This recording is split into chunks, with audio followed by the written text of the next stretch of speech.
Oh, I like that one a lot. Big Allman Brothers fan right here. Greg Allman, 68 years old, so we start with Blue Sky.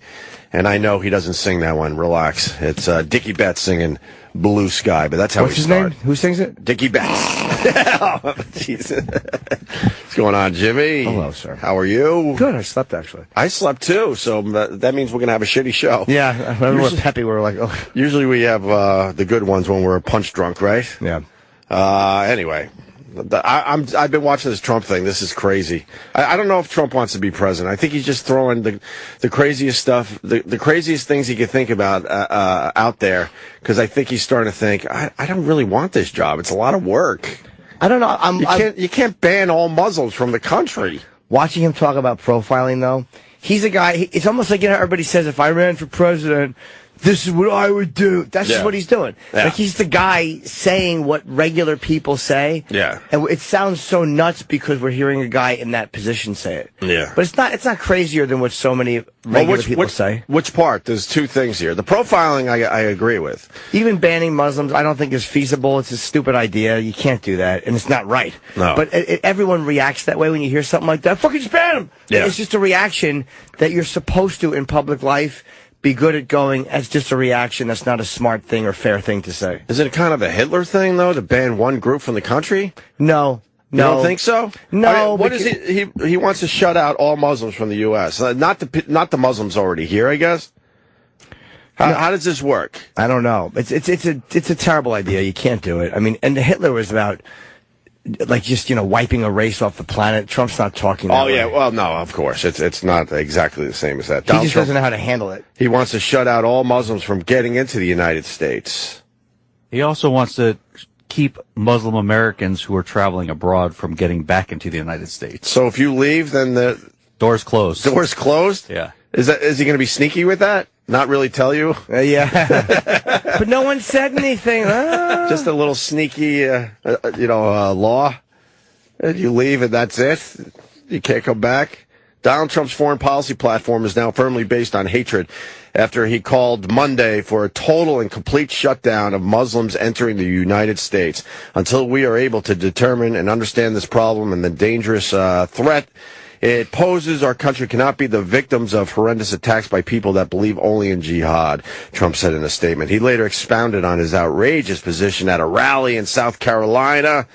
Muslims who are already in the U.S. are welcome to stay. Oh, that's nice, the Republican presidential frontrunner said at the rally. But even with them, we have to be vigilant, Trump said. Trump's new Muslim wall comes on the heels of last week's husband and wife attack. Well, we certainly know all that. The shooters were Muslim and had pledged allegiance to the ISIS terrorist group. We know that. Just trying to find the new stuff here. Travis usually highlights the good stuff. Well, here's the thing about profiling. You're not supposed to profile based on race, religion, but I think you should be able to profile based on religion a lot more than race. Because race you're born into. Religion technically, but you make a decision to stay religious. You don't make a decision to be black. You don't make a decision to be brown or to be female or to be male. That's what you pop out of the pussy as. Yeah. But if you're a Muslim or a Christian or a Jew, you are as an adult making that choice. Absolutely. So I have more. Profiling someone's religion to me is less offensive than their race, because your religion is saying something about the way you feel and what intended behavior you may have. How many Muslims have been a problem in this country? Well, I mean the number is it's very low. It's extremely low. Extremely low. John Oliver broke the whole thing down brilliantly on his final episode of his show on HBO. If you want to go search that out.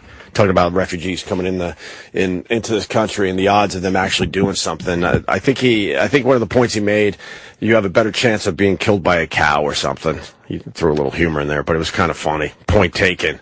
I got a Muslim in my family. I don't know if I've ever said that. My cousin is married to a Muslim. And his name's Osama, and he's a great guy. Where were you on 9/11? Where were you? But we all know Muslims. If you really break it down and just think about it for a second, everyone knows a Muslim. Are they a problem in your life, really? Osama is the nicest, sweetest guy. It's kind of scary that he works in tech, but besides that, he's a very nice and funny man. Does he go by Osama, or does he? Yeah, he does. And he says at this point, he just doesn't like flying anymore. He gets stopped every single time. You want to talk about profiling. But as he's sitting there, I even told him, I'm like, you're a Muslim and your first name is Osama. I'm sorry. I kind of want them to stop you every time at the airport. Yeah. I really do. And he kind of laughed at that. He goes, but it's not fun for me because he goes, across the borders and he gets stopped every single time. He knows the inner workings of the back rooms of all these airports. He has to travel a lot for his job. And they have kind of a relationship because he comes by so often that they sort of know him now. And they'll even make comments like, "Oh, I've seen you've lost some weight, Osama," because they have every single picture of him since he was 16 traveling up until now, which I believe he's in his early 40s. And he says they got pictures of me coming through when they don't even stop me. They still have my picture. He goes, I don't know how they do that, but they do. And they'll show him sometimes, like, oh, here's you coming into Canada and out of Canada. Here's you coming back into the United States after your trip abroad. And, he gets stopped. And is he frustrated by this, or he just... Extremely frustrated. But he also, we were joking about it a lot. It was my uncle and aunt's 50th anniversary party that we did recently, surprise party. We were joking about it, but he also understands, like, yeah, of course they got to stop me. My name's Osama. Yeah, I know. It's really. She changes to Bob. Right. Fucking basically walking through with a T-shirt that says "Bomb Belt McGillicuddy." Fucking. Fuck is he doing? But most, well over 99% of the Muslims in this country, way over 99%, they're never going to be a problem to you. Yeah. Never. Yeah. And there's some high percentage of medical people that are Muslims, like 1 in 10 doctors are Muslim or something like that. Oh, really? Yeah.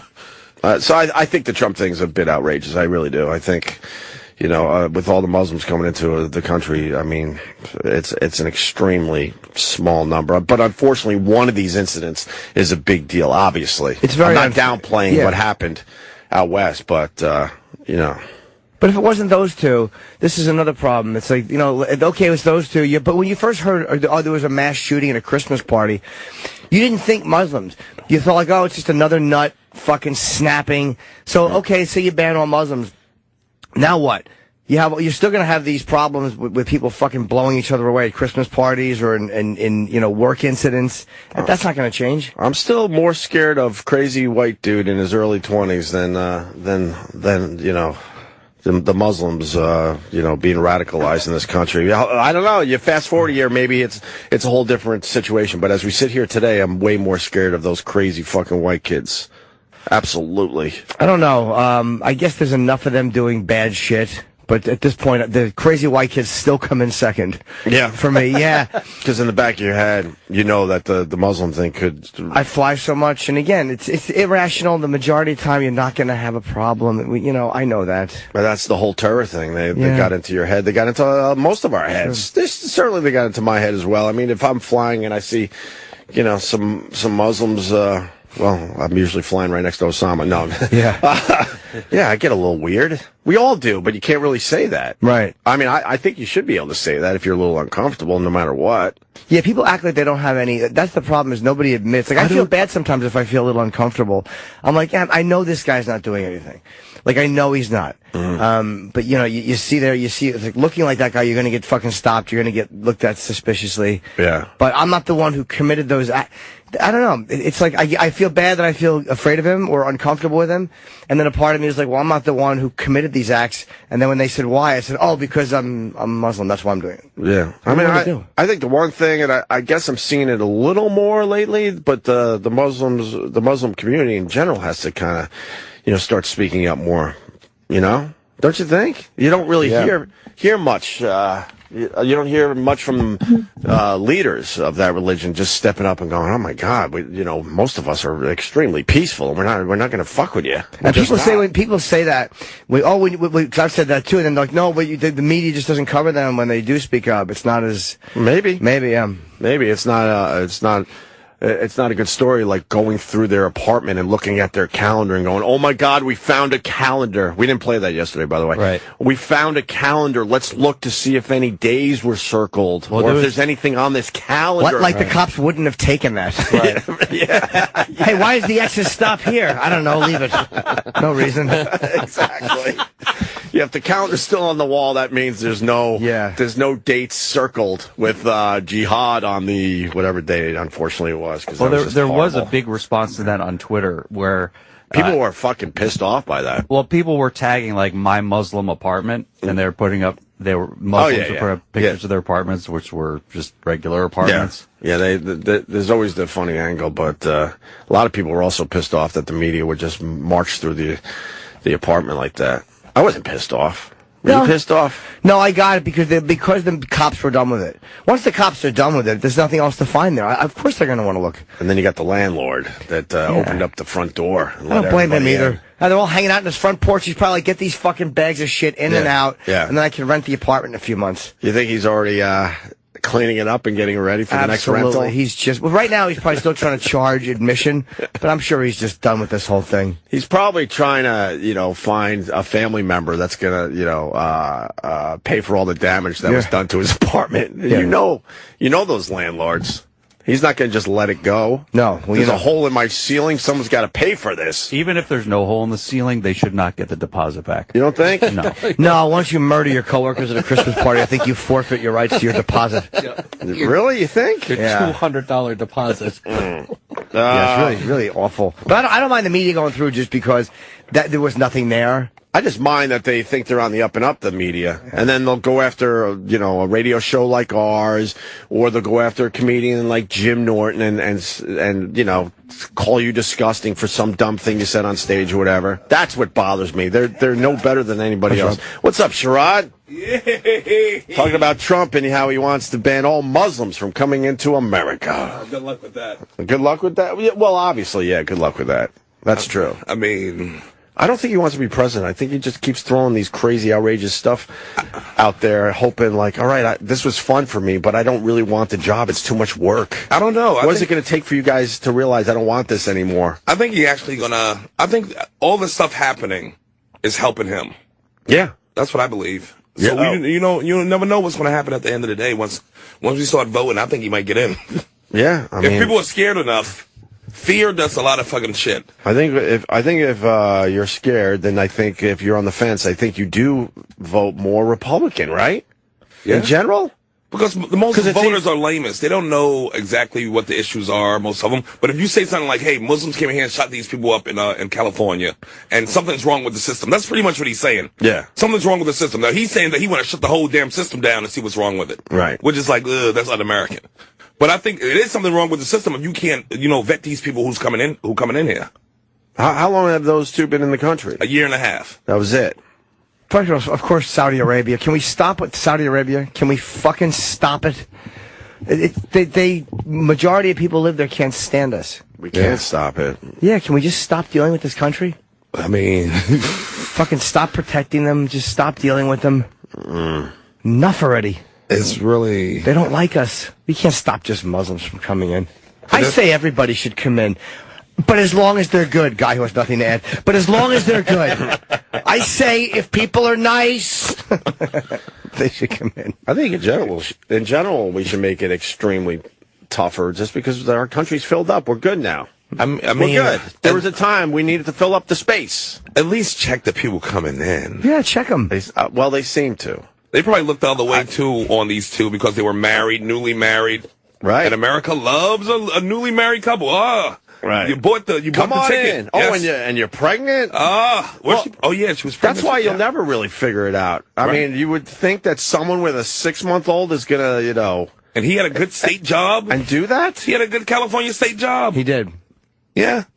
And was preparing to, move up in the company, move up in the state. I think if you're profiling, I don't think you're going after a new mom. We are now. Well, now I guess we got to look at everything. Take the baby out and check the baby. Look at the baby. Wait, what's in the fridge? They're going through the apartment yesterday. Breaking news. Yeah. Inside the attackers on MSNBC. Yeah. what do they have in the fridge? Look at all these people. Look at how crowded it is. This was my...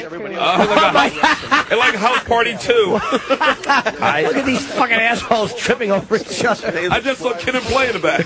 They're fucking vultures. I'm surprised they're not eating each other. Oh, my God, I love when the media looks stupid like this. Oh, my God, there's a Negro woman here. Wait, she's holding a microphone. Oh, she's a reporter from Fox. It's like an episode of Cheaters. A baby crib and 2 Jews. Oh, there's a cameraman. Oh, here comes the calendar. Thank you. Here, but as you can see, They took the hard drive. Yeah, of course they took the hard drive. You know what? Once the FBI said on television, when we board things up, we don't have to go back in there. We wipe our hands. We got everything we need. That's when they open it up to these fucking animals. It was the landlord. The landlord did it? Yeah. But I don't see anything. Is he? On the wall. Here's the calendar. Is he Jewish? If anything's marked on the calendar, and I Nobody? don't see anything. What's November? So let's go over here to December. Let's go over here to See December. if anything of importance was marked on the calendar. He's trying to see if here. they mark Christmas. And nothing there. And it's just a typical. Oh, look, the sort of calendar 25th, they wrote in the Jew's birthday. And then he sends it with, it's a typical calendar. Oh, God. What a Gross. You didn't see this? I watched this for like 20 and 30 minutes the other MSNBC, day. too, just should be embarrassed. They're But fucking 24 hard. hours, when you got 24 hours of news to fill, They all were in there, Sherrod. you end up with this shit. You had the CNN in there, I think. Yeah. I think They were all Fox there. was in there. They all were in, right? Yep. Dude, if I had a they're news all- network, I would have sent somebody. They should in. make them all move into that fucking apartment and live there for a couple months, like it's a see what you reality can, show. see what you can figure out while you're here. Wow. I think that should be an apartment of healing. That's just my take. That should be an apartment of healing. They should turn it into a safe space, yes. You almost said Or safe gay house. chains. You almost said safe house because that's what it was. It was a safe house. Man. Phones are lit. They all want to talk about the Muslims and the Trump thing. I just want to make sure we got everything from this article. Trump's keep them out shrieks came a day after President Obama appealed to Americans for tolerance toward Muslims. Trump instead took the opposite approach. We're out of control, he told the cheering crowd at the rally. We have no idea who's coming into our country. We have no idea if they love us or hate us. This is exactly what ISIS wants, to turn Americans against one another. We stand today united as Americans against the stigmatization against Islamophobia, against ISIS. You said that, Obama? Yeah. I mean, it's looking kind of like World War II without having to put the concentration. They have the camps for the Japanese. Yeah. It was like, And that was even more unfair because the Japanese weren't attacking us internally. Yeah. The Japanese citizens weren't attacking other citizens. And they put 'em Obama's all- got to stop though. Stop saying don't be unfair to all Muslims. Most of us don't think that way. I'm tired of being told not to be. Yeah. Stop Like, stepping in the that- line of fire. yeah, we're not children. And that's Yeah. and that's a small percentage that are being unfair. But he was winking while he was saying Yeah, it. that's fair. Then he had his fingers crossed. Yeah, I say be nice to everyone. You guys know my motto. I mean, that's just what I say. I disagree with Donald Trump's latest proposal. Tweeted Rubio, his habit of making offensive and outlandish statements will not bring Americans together. I don't know. There's a lot of people cheering what Trump said. Who was saying, who said, I wonder if sand can glow? Who's that What's that? psychopath? Huh? You didn't see that? One One of the guys running for president, What if Republican. sand can glow? Because he's talking about dropping Dropping a fucking bomb? nukes. I'm thinking nukes. Yeah, that's a kind of a nuclear. He said he want to carpet bomb him. Nobody saw this? No. Nobody saw that. Which one was it? It was, let me think. All these white faces start blending together. Cruz. I think it was Potsy from Happy Days. Cruz? Ted Cruz. Ted Cruz. Ted Cruz. Pull it up. Ted Cruz scares me. Pull it up. You think you're scared now? Pull it up. We will carpet bomb them into oblivion. There you go. I don't know if sand can glow in the dark. There We're you gonna go. find out. There you You know go. what's annoying about That's that? A nuclear You're threat. not supposed to sound like Jim Norton at age 17 at a party. And that's what I would have said as a teenager at a party. Yes. You fucking carpet bomb, you fucking see if fucking sand can glow. Fucking don't love me. We've There he all is. heard you know what they should do. They Yeah. should make the whole thing a fucking parking lot. Yeah, make it Disney. This is reprehensible, prejudiced, and divisive, Clinton tweeted. So, she should shut her fucking fat little face, too. Yeah. You don't get it. This makes us less safe. De Blasio also blasted Trump, saying the bombastic candidate's latest proposal was against our American values. It's against everything this country is based on. He's probably right about that. The rhetoric is bad, though. I think Bill is right about that. It is kind of anti-American. Yeah? You can't really stop people coming out based on their religion. No, that's against... Ted Cruz has a hell of a part in this here. I think that's one reason he should be in the game. Ooh. That's an amazing part. That part, he looks like a fucking 49-year-old, 5-year-old. Yeah, he literally looks like somebody out of the 50s, like a cigarette ad. Yes. When I'm keeping Muslims out, I like to have a lucky. Jesus. You're wrong. They were in this country more than a year and a half. Really?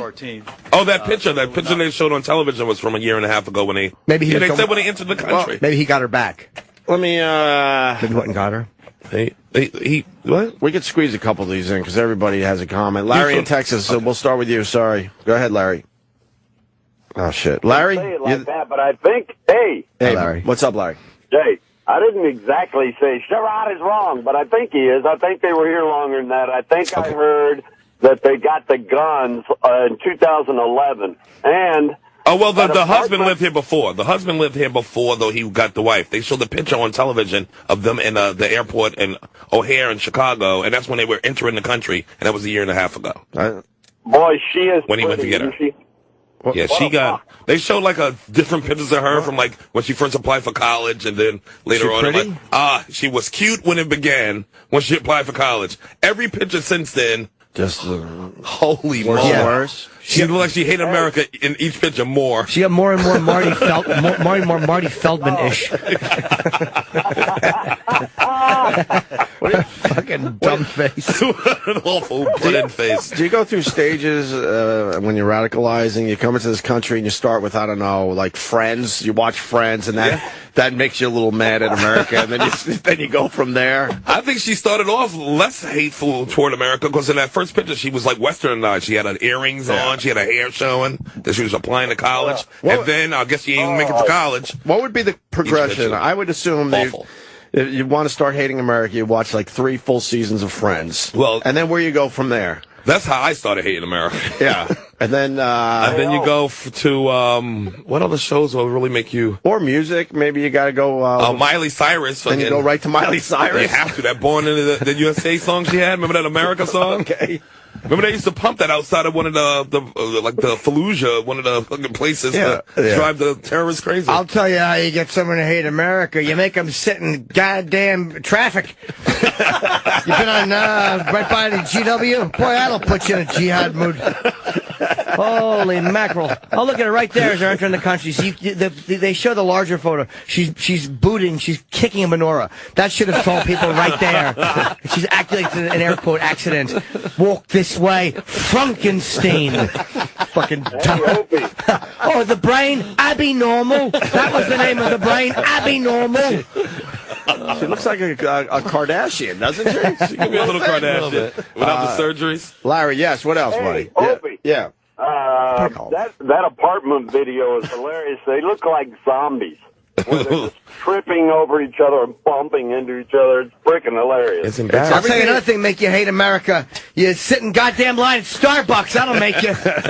You ever pay your taxes? Fudge, yeah. It's everything you need to know about the media. They were kind of pushing their way up the stairs, trying to get parasites. It was the best. I loved it. How funny would it be if he had pulled something aside and there was just a bomb? Look at this. The FBI didn't find this, and it was just behind like a little panel on the wall, and it was a bomb. And he goes, "How did they miss this?" That's why the landlord's a dud. I would set up that apartment all nice before they came in with all sorts of stuff. Oh, put the evidence in it. God. Oh, that would have been magical. Oh my God, the landlord could have had such a field day in that place. Maps and shit. Yeah, if you put weird things, yarmulkes, just to throw them off. Right. What is this? There's a menorah on the door. Yeah. What? Or a mezuzah. What do they call it? Mezuzah. A fake like Jewish beard. Like who are they pretending to be? Oh, that fucking landlord could have had a field day. Trump for president. Bumper stickers. A Black Sabbath CD just to get the fucking the anti-heavy metal crowd involved. Yes. Man. Well, John in Boston thinks Trump has officially jumped the shark. This is silly. We've had this conversation Yeah, we don't know. along the way. He did not jump the shark. There's a whole bunch of things he have said. That People said that from day one. Exactly. It's true. Let's go to John. Hi, John. Hey, look, he jumped the shark with the way he said it. There's absolutely nothing wrong with what he said in general. He said Mexicans the are way he rapists. He's still. He got past that He's one. fine. You know how many times they've deported rapists and they've come back? That's what he was saying. Stop generalizing. Ooh. Yeah, but he said it wrong. I'm just making a point that he said it the wrong way, like he said this the wrong way, and he's fine and still in first place. Take the hit, man. Ooh. Take the hit. Take the hit. Yeah, Take the pain. This country has had quota systems before, not allowing certain country people in from other countries. Blacks. What's wrong with saying, look, your country is full of Islamic terrorists, and we're not accepting refugees from or anyone on an immigration status from that country? Sir, you may have a point. Yeah, that's why he shouldn't have point. said Muslims. He shouldn't have said Muslims because you can just say, "Hey, I'm not a Muslim. I'm a Christian." Middle East, we are no longer Right. accepting from these Middle Eastern countries. He should have left think race that's out of fair. it, right? Sir, but I think that he should have left religion. Sorry. don't forget the point. This land was made for you and me. I'm just throwing that out there. You go right ahead. Take a look at the immigration laws that From the redwood forest. That's true. To the something. That's what Gulf it Stream is. waters. Yeah. And what's wrong with FDR putting all the Japanese people in internment camps after Pearl Harbor? Right, but don't forget the Gulf Stream waters. It was from the something waters. forest to the Gulf Stream waters. Waters, right. This land, redwood And this forest. is why the country's doomed, because there's fucking idiots like you that don't know what you're fucking talking That's right, guys like you know. Absolutely, I should love it or leave it, right, buddy? You go ahead and tell me all about America. Shut up. He just hung up. I know he did. And he's angry. can't hang- that you felt can't hang You great. forgot to say something like that. You forgot to say hell in a handbasket, retard. Fucking shut up. A slippery slope. Ah, guys like us, America. Shut up. You're right, sir. I'm the problem. I'm a fan of the profiling. You're a fan of the profiling, Sherrod? Only Not my when right it's me. side, not my left. I mean, you gotta check. You gotta check these. You gotta check people. I think you got to check people. But he in should have left general. religion out of it. Just say from this region or from here. And that would have been a little easier to digest. Like a Muslim terrorist not smart enough to say, "Hey, I'll say I'm Christian," Yeah. and get in. Like, you really think that's going to stop it? That's not going to. Look, I mean, in a way, we're fucked. I mean, you had a new mom do this. Yeah. That's unless she had the postpartum. What kind of Maybe she had the people are they? postpartum, and that's all this was about. Because most new She was in moms, control too. most new moms, that's the happiest time of their lives. A brand new kid. Maybe she had the postpartum. Postpartum depression. Yeah, there you go. I said that, yeah. Oh, yeah. Maybe it was that. I don't know, because I can't imagine you just hand your 6-month-old to somebody because you know you're not coming home anymore. It sounds like a country song. How do you prevent that from happening? If they could talk a mom into doing this, She was with a ready for it 6-month-old. anyway. I think that kid was an extra thing that she used to get here. She wasn't. No, she was already here when she had the kid. But I don't think she wanted, like, that was I think think part of she- her plan from Pakistan. She came from Pakistan. Do you think she- Pakistan hates us too, by the way. Oh, boy, do Saying, they. like, You think? Yeah. You think? They actually, the name of the Pakistan is the name of the country. Oh boy, this is gonna be a bomb. So I'm pulling the chute. I felt it spiraling out of control. Let's see. No, you know what it was? I'm running down the steps and I have a slinky in my hands and it's falling and I just stopped running. Let it drop. Let it fall. Let me put They this. call it Pakistan, but they want to call it America's a cunt. That's what my little joke was going to be. I had to fire that one out. Let me put this on the table. You think she had the kid to throw people off? I believe so. And that's how fucking nutty this whole situation is. She's like, look, if I have a kid, then no one's going to be looking at me. If they getting guns and all this shit beforehand, And then they have the kid, because who would think? and he met her on a dating site. Did he really? Yes. He met her on a dating site. Oh, that's right. Better on J-Date, which is kind of weird. Yeah, jihad.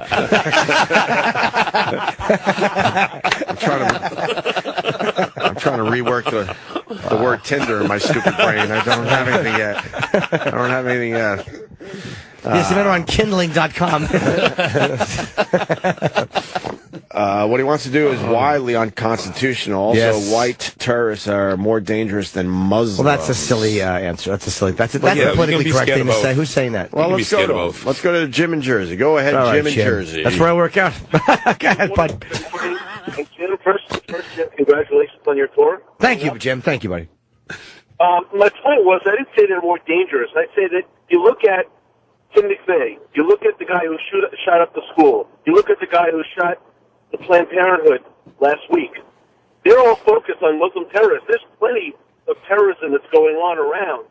And yeah, homegrown, I agree. there's actually more, if you look at the statistics, white Christians have killed more people in the United States through terrorism than Muslims have. I shared that on Facebook, too. And I'm not saying that we shouldn't go after everybody who's doing things wrong, but he's just ginning up votes, and he's playing right into the Muslims' hands, right into ISIL's hands, and it's completely unconstitutional.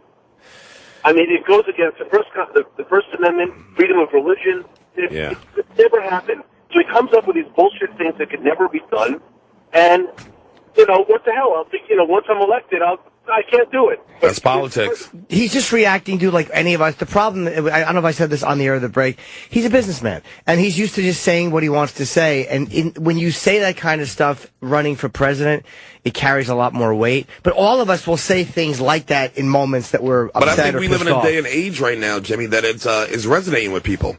People like a guy who's acting like this because everybody else is I not like this a guy acting like that, even though that's not a feasible or fair thing, and this guy's right. I think it's unconstitutional, and it's totally unfair. I don't think he would do it. I think he's talking. He's a blowhard. Yeah. But I think he's going to do something to fix the system. And I like that he's going after political correctness in general. I love that he's doing that because we needed a pushback as far as that goes from someone that's a bit more powerful than radio guys yelling and screaming about it. What, Jim? Go ahead. I was saying when the press went in to do that tour, I was thinking the same thing. Imagine a big fat 10-inch dildo. Hold on, can you please let me get my pants around my ankles? All right, go ahead, sir. Don't rush this thing. A big fat 10-inch dildo. What have I done wrong to deserve the punishment? Please give me a backstory. All right. Anyway, all right, thank you, buddy. Hi, Joe. We got a Muslim born here, wants to tell his plane story. Hello, Iraq, you're on the phone. Tofi, looks like. Toph, yeah. Hey, Toph, hey, buddy, what's up? Hey, love you guys. But, thank you. Yeah, so I just want to When you say you guys, you love you guys, you mean America? That's right. Could you put a good word in for us? Yeah, exactly. If you hear anything through the drums, let a nigga know. I'm going to give you my cell number, just in case. You know what I'm saying? Jim, Ope, Sherrod, and E-Rock, love you guys. Justin and Eric, not so much.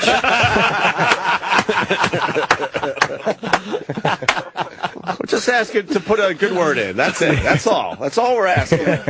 Yeah, Jim. If we've ever made you laugh, please, let's just put in a good word.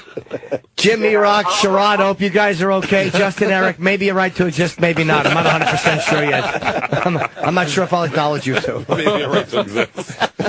Oh my God, it's too funny. But so before 9/11, well, after 9/11, when I started consulting and I had to travel a lot, I always had to make sure, like, I was. Who are you consulting? Who are you consulting? I do IT consulting. Oh, okay. I'm sure it wasn't for the other side. After 9/11, I was making sure that we didn't fall into the old 19th getting caught guy again, 20th. All right, so you do IT consulting. Yeah, and I always made sure, like, I was clean shaven.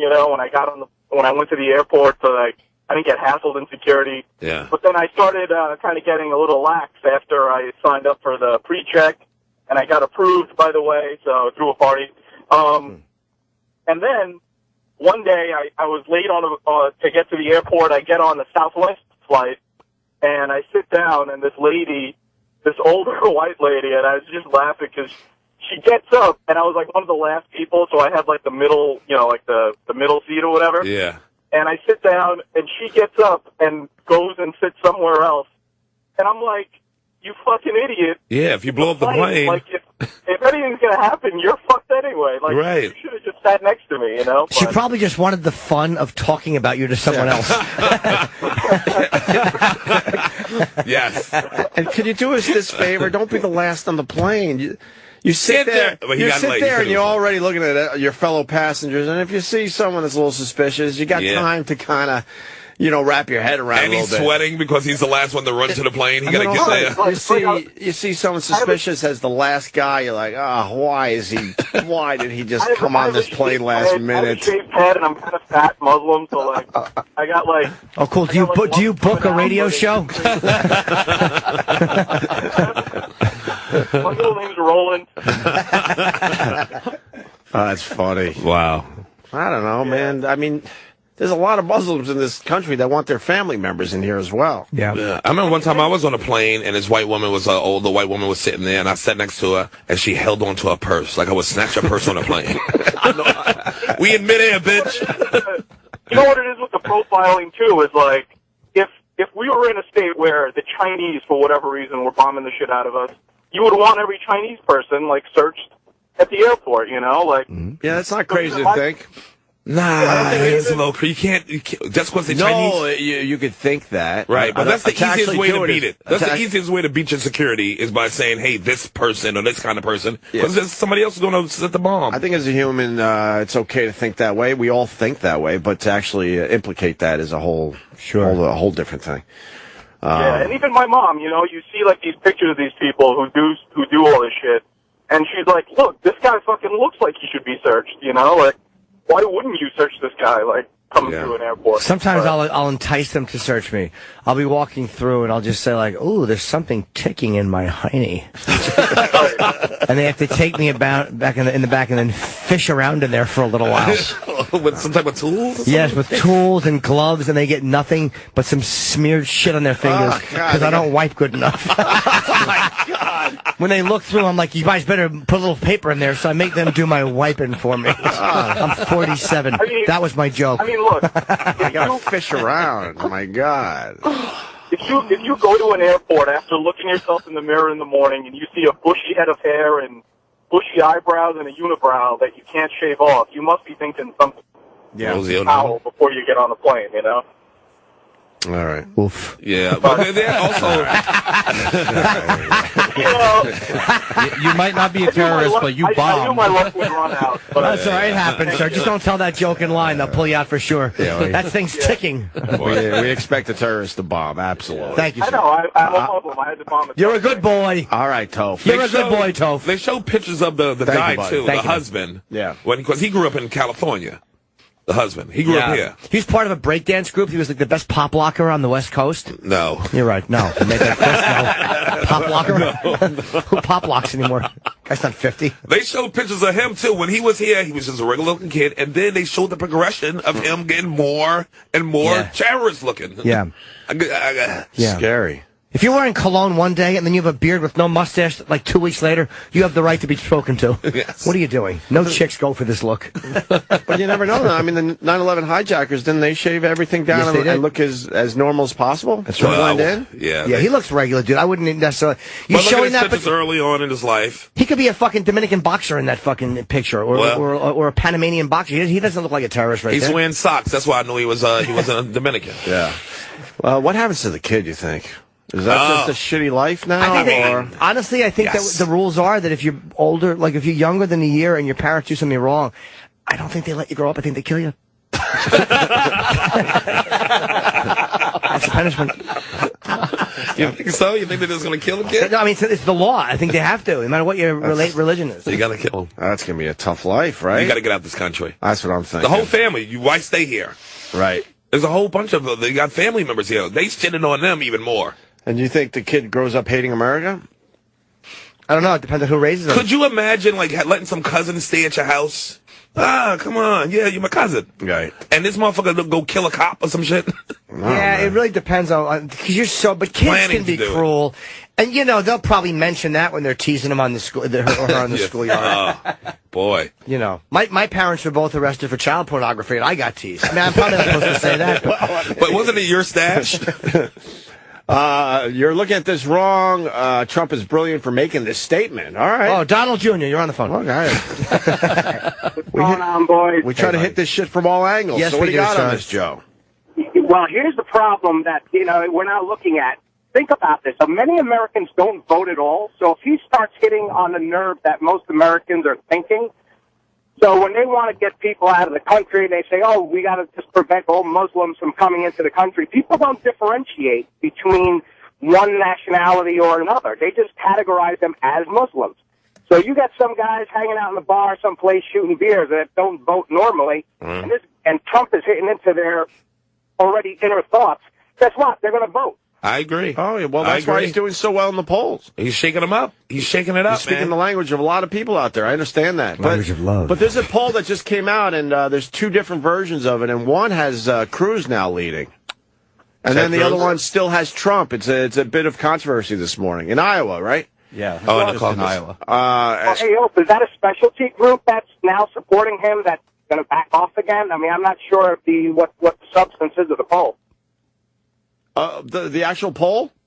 Yeah. I don't know. We're looking it up right now. Poll, what does it say? And you see what Cruz just said to move up in the polls, that he won the fucking bomb the shit out of them. Did you see the Cruz video where he's videoing his family for like a political ad or something? Oh, God, no. And he's creepy. And he's extremely... you guys haven't seen this yet? No. It's more of a visual than a radio bit, but maybe we could talk our way through it. It's really creepy. I want to see it. They have no chemistry in their entire family. Oh, I believe it. And there's one part where they're like...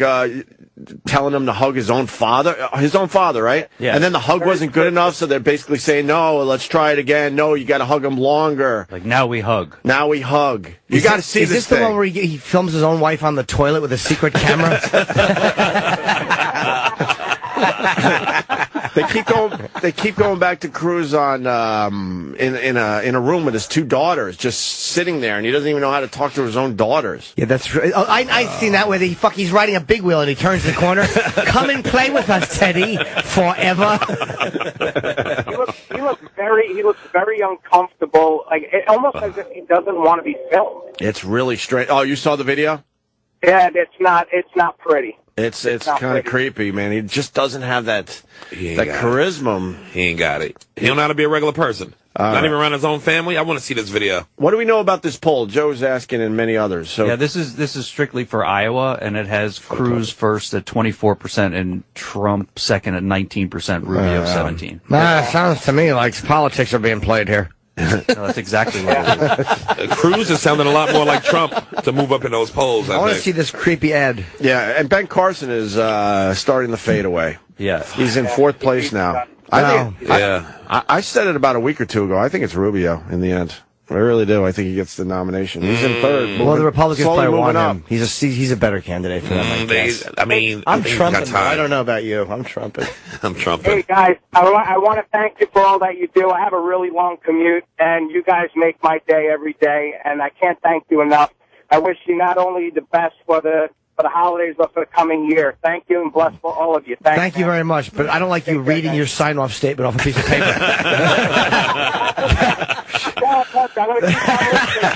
I want to thank you guys. You're fucking reading like Leroy in Fame. And I drive very fast. Washing machine. Switchblade. Wow. Fucking hit a pole. Thank you, Joe. I appreciate that for real. All right, let's play the Cruz video. We're going to have to help this along because there's definitely a bunch of visuals in here. Right now, Ted Cruz is in there, and he's talking to an old man who looks like the original father from Dallas. It's Jock Ewing. Yes. He's walking with Jock Ewing. And they're arguing over whose pants are tucked in more horribly. All right, go ahead. So what this is, as a little background, is they released all the raw footage from one of his commercials. Oh. Do they have to, or is someone trying to fuck Cruz over? No. I think that there was some kind of rule based on, I think, where the funds were coming from, that the raw footage had to be released, and someone from CNN went through it and edited it together in a 4.5 minute. No one looks good when there's the raw footage. No. Boy, that's not politically motivated by CNN. Michael Jackson looks bad with his raw footage. Everybody looks bad when you look at the raw footage, but I don't know. But it's still telling, I think.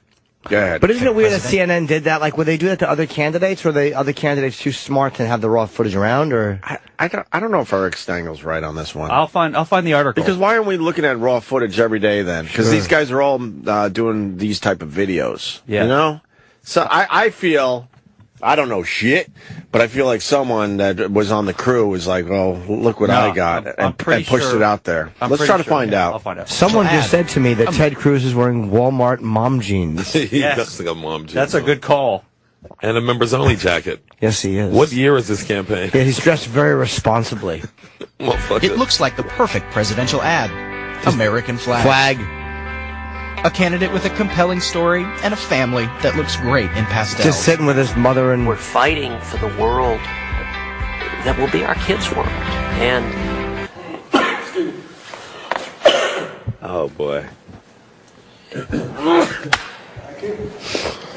Start looking at me and... Hold on, pause. Wait a minute, they're actually criticizing, and I don't like Ted Cruz, his fucking face stinks. But this is not fair? But they're criticizing him because the whole family is not, they're not fucking TV professionals? built-in actors, so they don't know exactly where to look, and he's got to say hug longer for the commercial. What the fuck is CNN doing? Watch more him, because there's one part where they're all looking at him like, you know, you got to say something here. And he's okay. And he's like, I'm just thinking about what to say, and you could tell like his mind is just blank at that point. Who's this guy right here? Looks That's like his Dick Cheney. father. That's his Okay. pops. That's his pops. Oh, right there, he's saying, finder's fee, Wade. All right. Pretty good. Thank you. A dream. And... He enjoyed the most. Who the fuck has tuberculosis in that family? There's a bunch of different takes being blown. Working at MIT. Who is that? Earlier this year, the Cruz campaign posted hours of this footage on YouTube. By law, campaigns can't coordinate with super PACs, so many quietly post raw videos like this on public websites as a way to share material legally. But it lets us take a rare peek behind the scenes at the strange world of political ad making. Give me a couple lines from Green Eggs and Ham. That's too personal, Ted. I don't want to tell that. I do like it. The story right there. I know that was the mom. Yeah. She said that's too personal, Ted, because I think he said the time when the police profiled you because Dad was fucking you in the shitter under an elm tree. Ted, that's too personal. And then he went on to say, but Mom, it made the papers because he pulled it out. He was drunk and he wiped his dick on the officer's uniform. Really? Yes. Okay. But she's like, Ted, that's too personal. I don't want to tell that story. I think she's right. Oh, no, I know what that was. That was when she was doing Pilates and she queefed and it got caught on video. And they paid the people off not to show the candidate's mother queefing.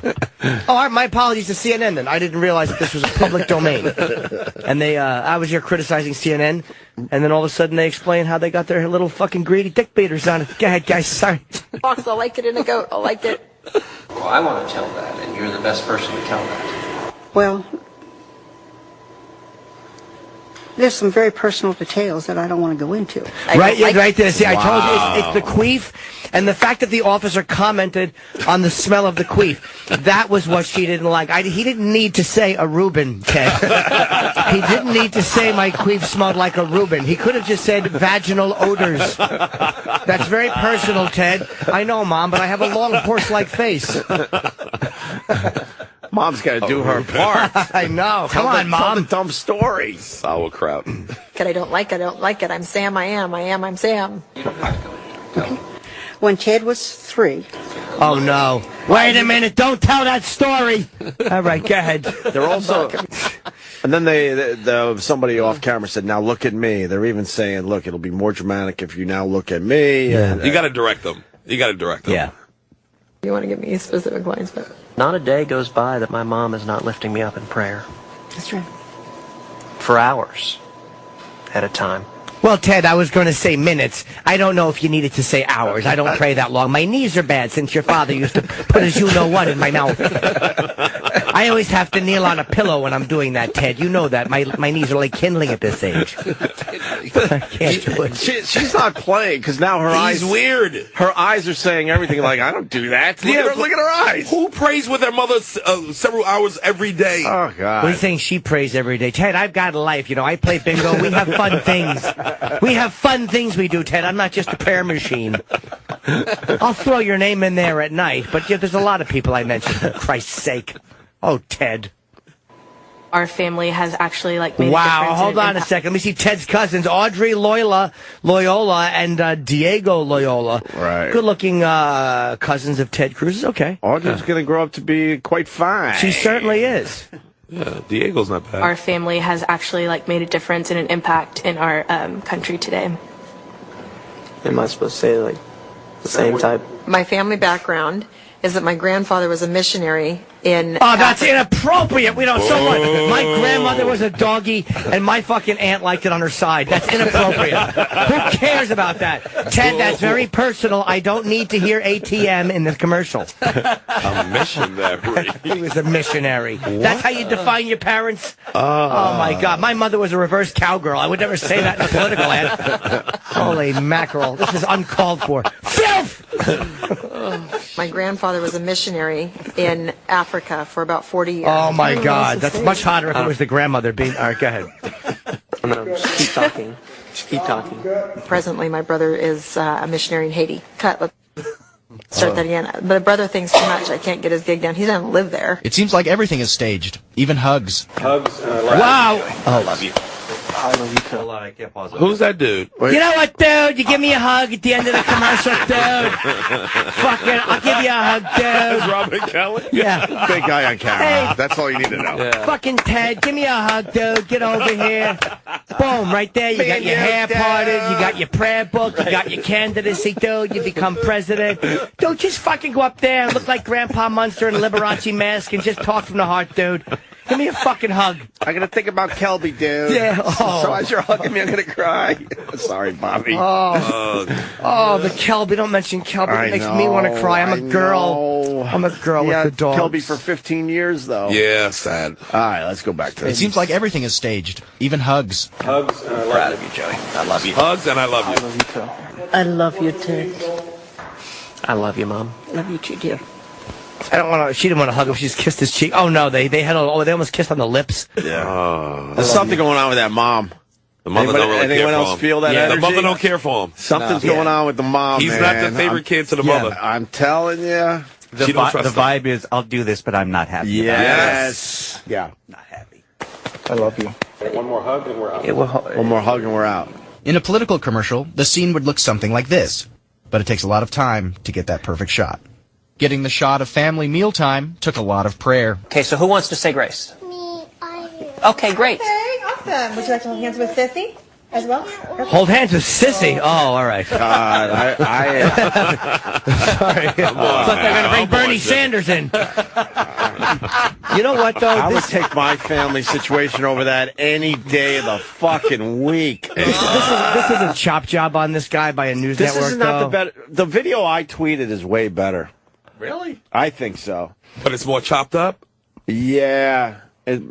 Because they're really, well, we could keep... How come they're not going through every candidate? This is annoying me. Even though I don't like Ted Cruz, but it's like, this is just a commercial, and you got to get it right for TV, and they really are making it look like this family is a bunch of frauds because they're doing TV as shit, Right. and that's fucking unfair, It's just too. TV stuff. That's unfair shit. I'm surprised we haven't seen this before, and are we going to see it from other candidates now? Yeah, show me Hillary in the fucking mirror putting her Spanx on. Now remember, I want to dress like Little Enos. You get me the outfit. I need someone dressed just like me who's a lot taller. Now Pat McCormick is dead, and I'm going to talk like that. Do this to all the candidates. We did not. Oh, that is perfect. I love a good Little Enos reference. Oh, it's pretty accurate, too, Her sadly. dumb pantsuits. Let's continue with this, then. Let's see if CNN, Let's see the family. Yeah. Oh, that's good. Okay, That's just... good. Okay. Okay. Okay, Catherine.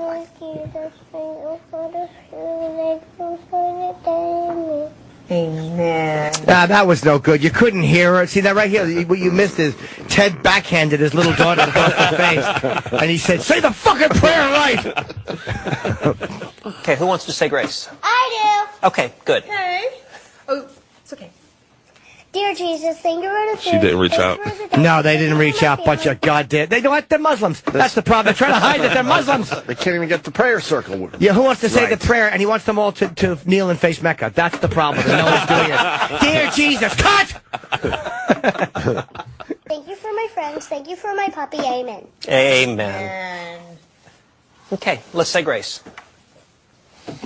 Father, thank you for this day. Thank you for this food. And thank you for our precious girls. Thank you for Catherine and Caroline. Bless this family. And thank you for those who prepared this meal. In Jesus' name, amen. What did you do at school? Fuck off. Today, Miss Mayhew gave us candy. Candy at school? And for the ending, Cruz really wanted to get it right. I'm Ted Cruz, and I approve this message. I'm Ted Cruz, and I approve this message. I'm Ted Cruz, and I approve this message. I'm Ted Cruz, and we approve this message. Okay, a little bit faster, though. That was good. That was great. Yeah, you guys missed it right there. He twisted their noses hard. But fuck CNN. Fuck CNN. This is all, and this is, I can't stomach this guy. Yeah, this is really fucking dog shit. Yeah. This is basic stuff. You know what this is kind of like? Remember when Robert Kelly showed Steve Burns' audition tape? Oh at the my roast? God, that truly made me a Bob Kelly fan for life. Steve Byrne did an SNL tape years ago, and then made the judgment error of leaving the fucking tape on Bob's camera. Yes. And Bobby Kelly showed it at a roast. At a roast. And it was fucking Steve Byrne doing these characters. Like, here's a character from the guy. And it's embarrassing, but it's like, that's what you do for those tapes. Right. This is really unfair, This though. isn't as bad as the one I tweeted yesterday, I'm telling you. It's pretty bad. And we approve this message. I'm Ted Cruz, and we approve this message. Ugh, fucking shining girls. I'm Ted Cruz, and we're chopped up in the hallway. Boo, I can't remember the word. You're right there. I can't remember the word. I'm the caretaker, and we're chopped up in the hallway. There you go. Scatman The Brothers. caretaker, yeah. We approve this message. I'm Ted Cruz, and we approve this message. Oh, they got it wrong again. Forever and ever and ever. Say it right. Why am I screaming? The first one was good. Yeah.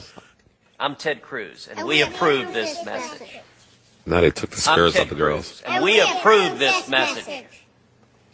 I'm Ted Cruz, and we approve this message. This is really, I can't believe his kids aren't just amazing actors. Yeah. CNN has a great point. What a shitty candidate he's going to make because his children are not great actors. They're not the Olsen twins. Exactly. It's going to cost them. What fucking assholes they are at CNN, acting like they're doing a real news piece on political ads. They're not. And they're just trying to shit on this guy because his family are not good, fucking perfect first. Wow. You mean they're all frauds when they're making a commercial? Right. 24-hour news channels is the problem. Yeah, what cunts. They need to just start showing like weather maps all day and just come in when you got news, motherfucker. Cruz, and I approve this message. Oh, he chopped the kids out. No Had good. to cut them. I'm Ted Cruz, and I approve this message. I'm Ted Cruz, and I approve this message. Fucking hear that? You cracked up. Yeah, that was a little weird. They should do it to everybody because Of course they should. Why just point out him? Because he's rising in the polls. Yeah, show Hillary Clinton fucking thank you, Kenny. Butchering her lines. Yeah. That really annoys me. I'm amazed we're not seeing all of the candidates then with their outtakes. Yeah, I know Ben Carson's has to be the most boring thing on the planet. Absolutely. Every time his wife ran in with an umbrella saying, "It's raining out," he's like, "You know who you look like when you do that. Stop."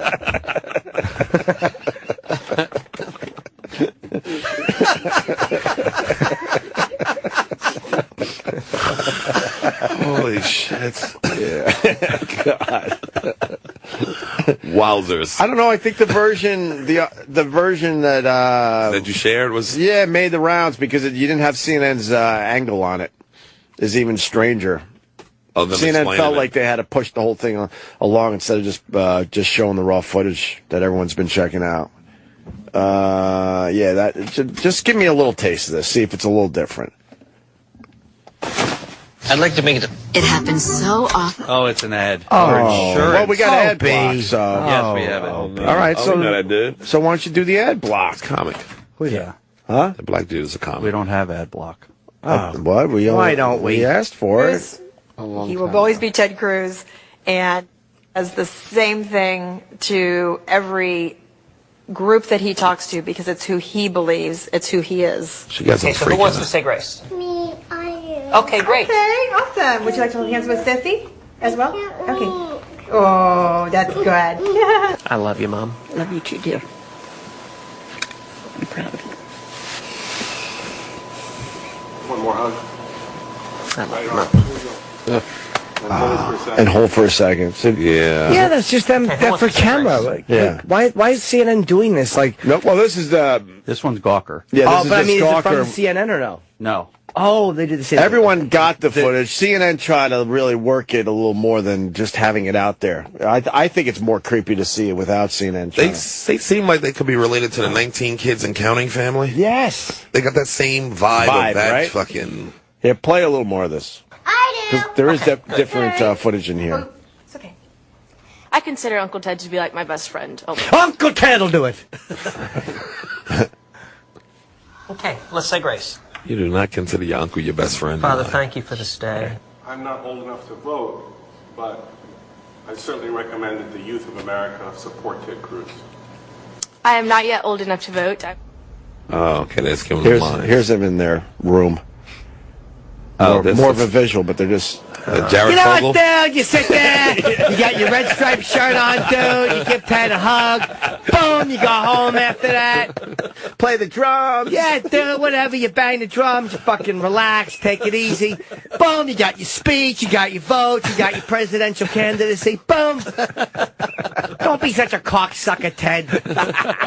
Just hug me, you bastard. Come on, Ted, just give me a hug. Don't be such a cocksucker. Who is this dude? I don't know. They never explained it. Really? Just some weirdo. Why is Private Pile hugging Ted Cruz? What is your major malfunction? Oh, my God. That's what he looks like. Oh, man. When he hugs Ted, you can hear Ted go, Jesus H. Christ, I think he's got a hard on. They sing happy birthday to Jesus. Oh, no. Oh, boy. This is good. They're all in bed together. Thank you for being my hero. Thank you. Ted, I love you.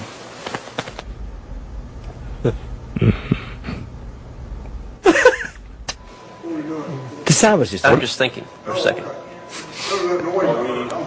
we rolling or not? Yeah, we're still rolling. Okay. Eleanor, why don't you say something to get him going? He sees. Why don't you say something to get him going? Get him going. Oh, my God. That was the part I was telling you about, where boring. they're like, we're rolling tape. What are you doing? He just stopped and didn't say anything. He didn't say anything. He's he awkward. just went blank. Yeah, this is a lot more damaging than the other one. This one? That's what I was trying, Yeah. This is what I was trying to tell you. Yeah, keep playing. What they may not see in themselves. Who is? Look at him. He's patting his arm. He's got on the kid in the red thing. He's going, go easy, man. Yeah. Oh, no. He's talking to his rifle. Right now, that guy is cleaning his rifle. Your action is so clean, Charlene. But he's sitting there going, because they want him to just kind of talk off the cuff, and he has nothing to say to Well, this he's guy. nervous, and yeah. now the guy turns around like, what are you doing? Yeah. Look at that fucking shooter face on him. Oh, boy. Holy... This is my rifle! There are many like it, but this one is mine! I refuse to shave my chin hair! You got your candidacy, dude! Shoot yourself on the toilet, dude! Thank God he's slow moving, though. Yeah, he is. Everybody will be long gone. He'll be on an empty campus by the time he gets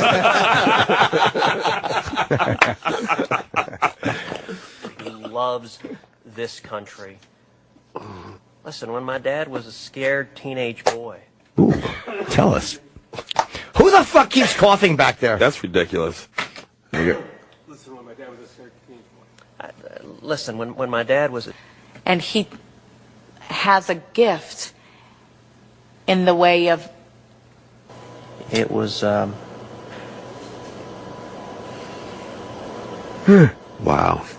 Answer en español.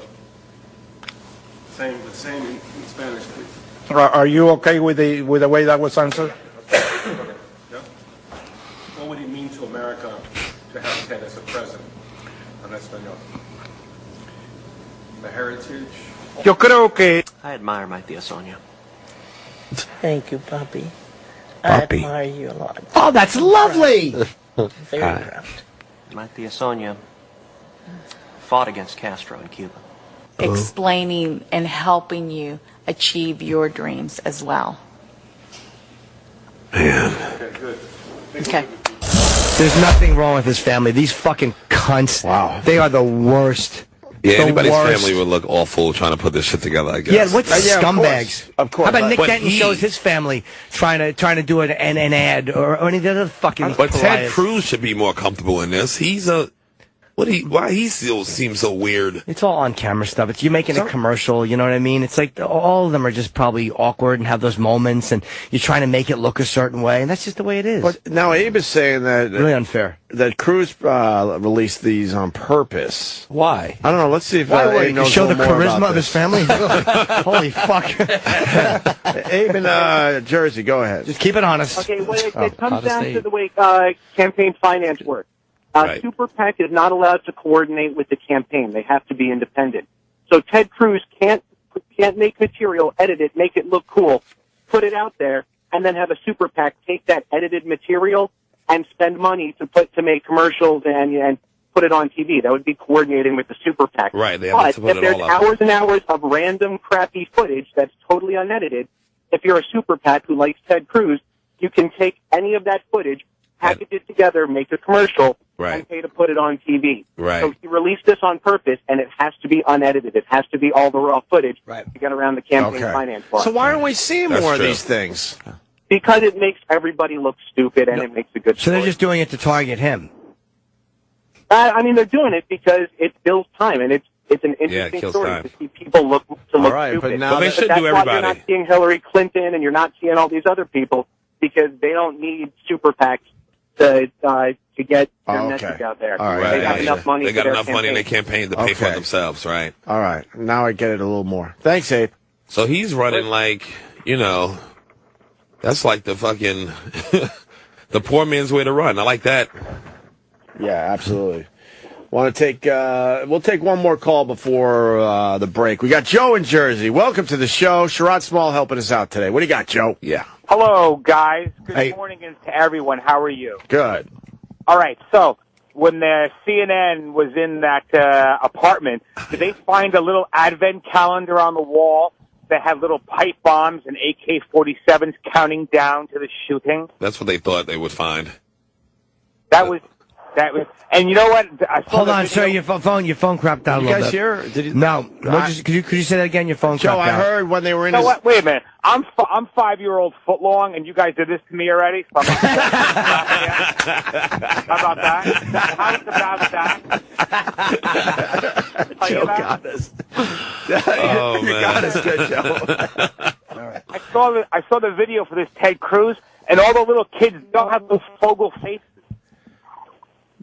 They all have Fogel? Oval? Fogel? I don't know. Little Jared Fogel face. Fogel face. Oh, okay. Fogel. Really? Sir. Nothing? No, sir. Your jokes are the raid of humor. You're just spraying it. You're killing jokes dead. I'd just like to say, hello, Jimmy. Christ. Hello, Jimmy. How are you? I'm good, buddy. Okay, thank you very much. Thank you, mister. Thank you, sir. Thank you, buddy. You guys are awesome. all I right. don't care what anybody says about you, Opie. I kind of like you. All right. Sir, no need to get all mushy and emotional. All right. That's a start. I'll take that. That was sweet. I'll take that Jesus, one. sir, you're getting us all choked up over here, for Christ's sake. Thank you, Joe.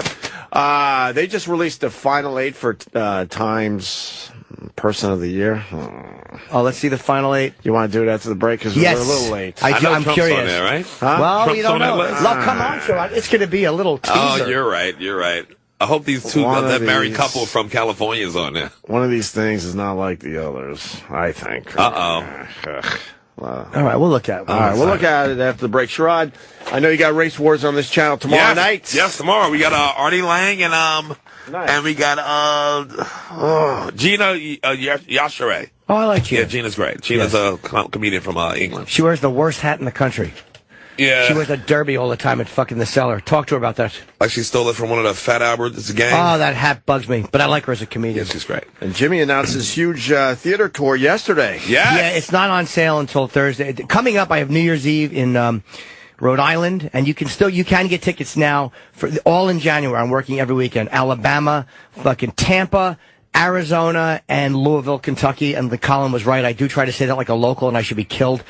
Tomorrow for the actual theater tour beginning in Chicago in February is the pre-sale is tomorrow, and the password is Norton, and they have ads up and commercials and everything. So I'm hoping this sells very well. Excellent. So I have a bunch of fucking dates I'm hitting. I got just everywhere I'm going. It would make a Jimmy. wonderful Christmas present. It really would be a lovely Christmas gift. Thank you very much. Bye, Good Christmas gift for that special someone. for the kid.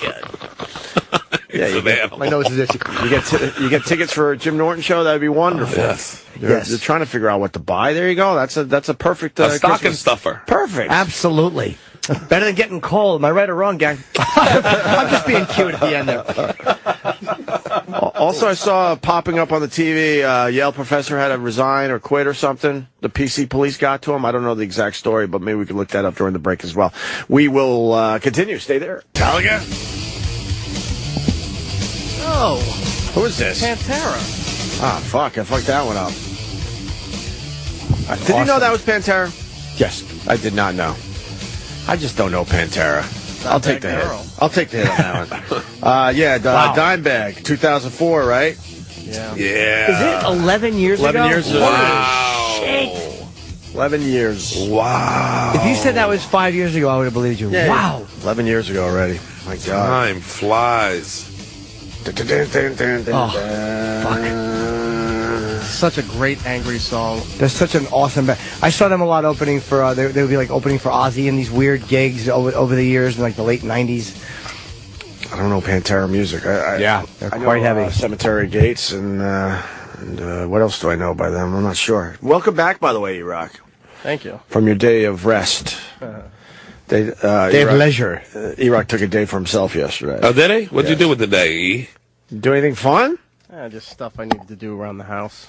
Jerk off. I get jerking off. Yes. So the Yale professor from the Halloween costume thing that we talked about, did he resign or did he get fired? It's the woman, and it's the woman. Yeah, because there was a couple, and we had watched a video of the husband who was trying to talk to the students, and the students just started shouting. I remember the at him. video of the husband getting yelled at as he's trying to explain his point. Right. Okay. So the wife has decided not to teach in the future at Yale. There's no way she decided. Wait, what's the story? What happened here?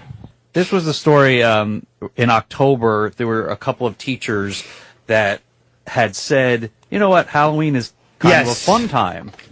So why don't we just, you can be sensitive, but also remember, it's a holiday. You can have fun with it. And the students went nuts and said, this is like the safe space. Yeah, the little babies. Yeah. So what happened with this professor now? So they decided not to teach there anymore. You think she... Were they tenured?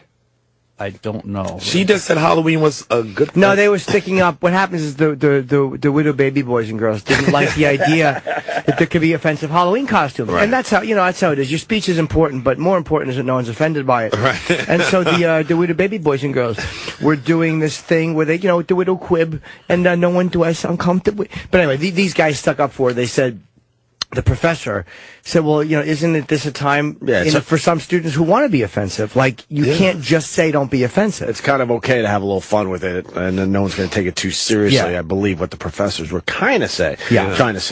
That's the lesson they were trying to push forward. And it says voluntary decision not to teach in the future. Maybe they just hated the campus after that. Right. Maybe. Maybe they lost all respect for the widow baby boys and girls that they were.